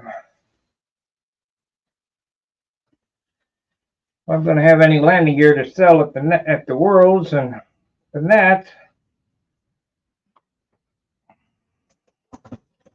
fuel tanks and landing gear, I can do one each every day. I got about a month, so I get about 30 of them.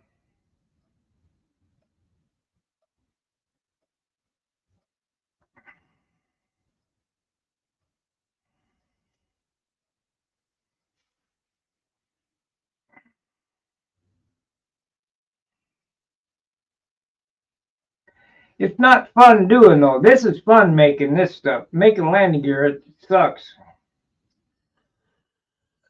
Making tanks sucks.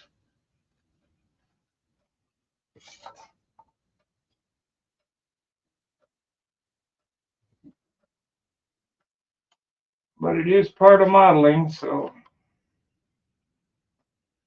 I got to finish the tank for this airplane.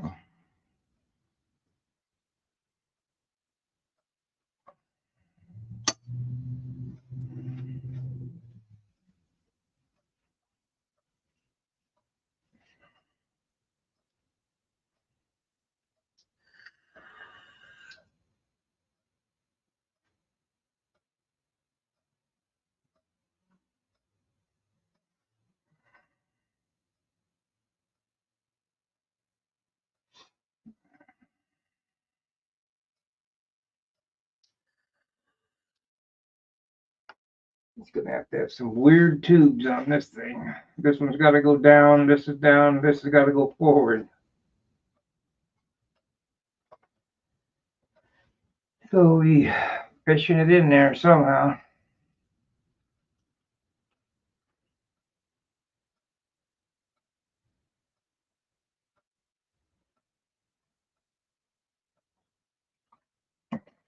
This should be a rugged airplane with polish paint.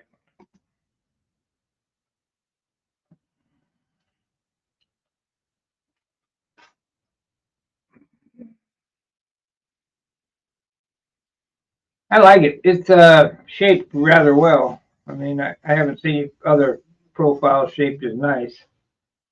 Oval.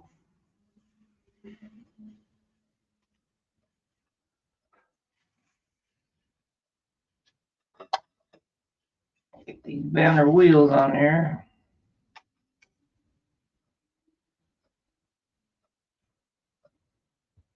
Big old long tail wheel.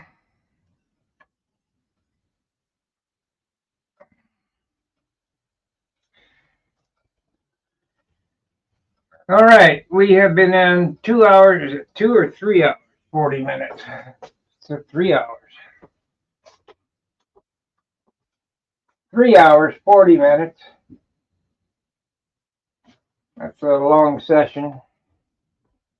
I'll be back after a bit. Keep you, make sure you got the bell notification rang, and when I come back, you'll get notified, and we'll continue on. I'm going to get this wing done today and covered. So here's my sandwich. I will see you in a few. Fair winds, tight lines. See you. And I All will about trying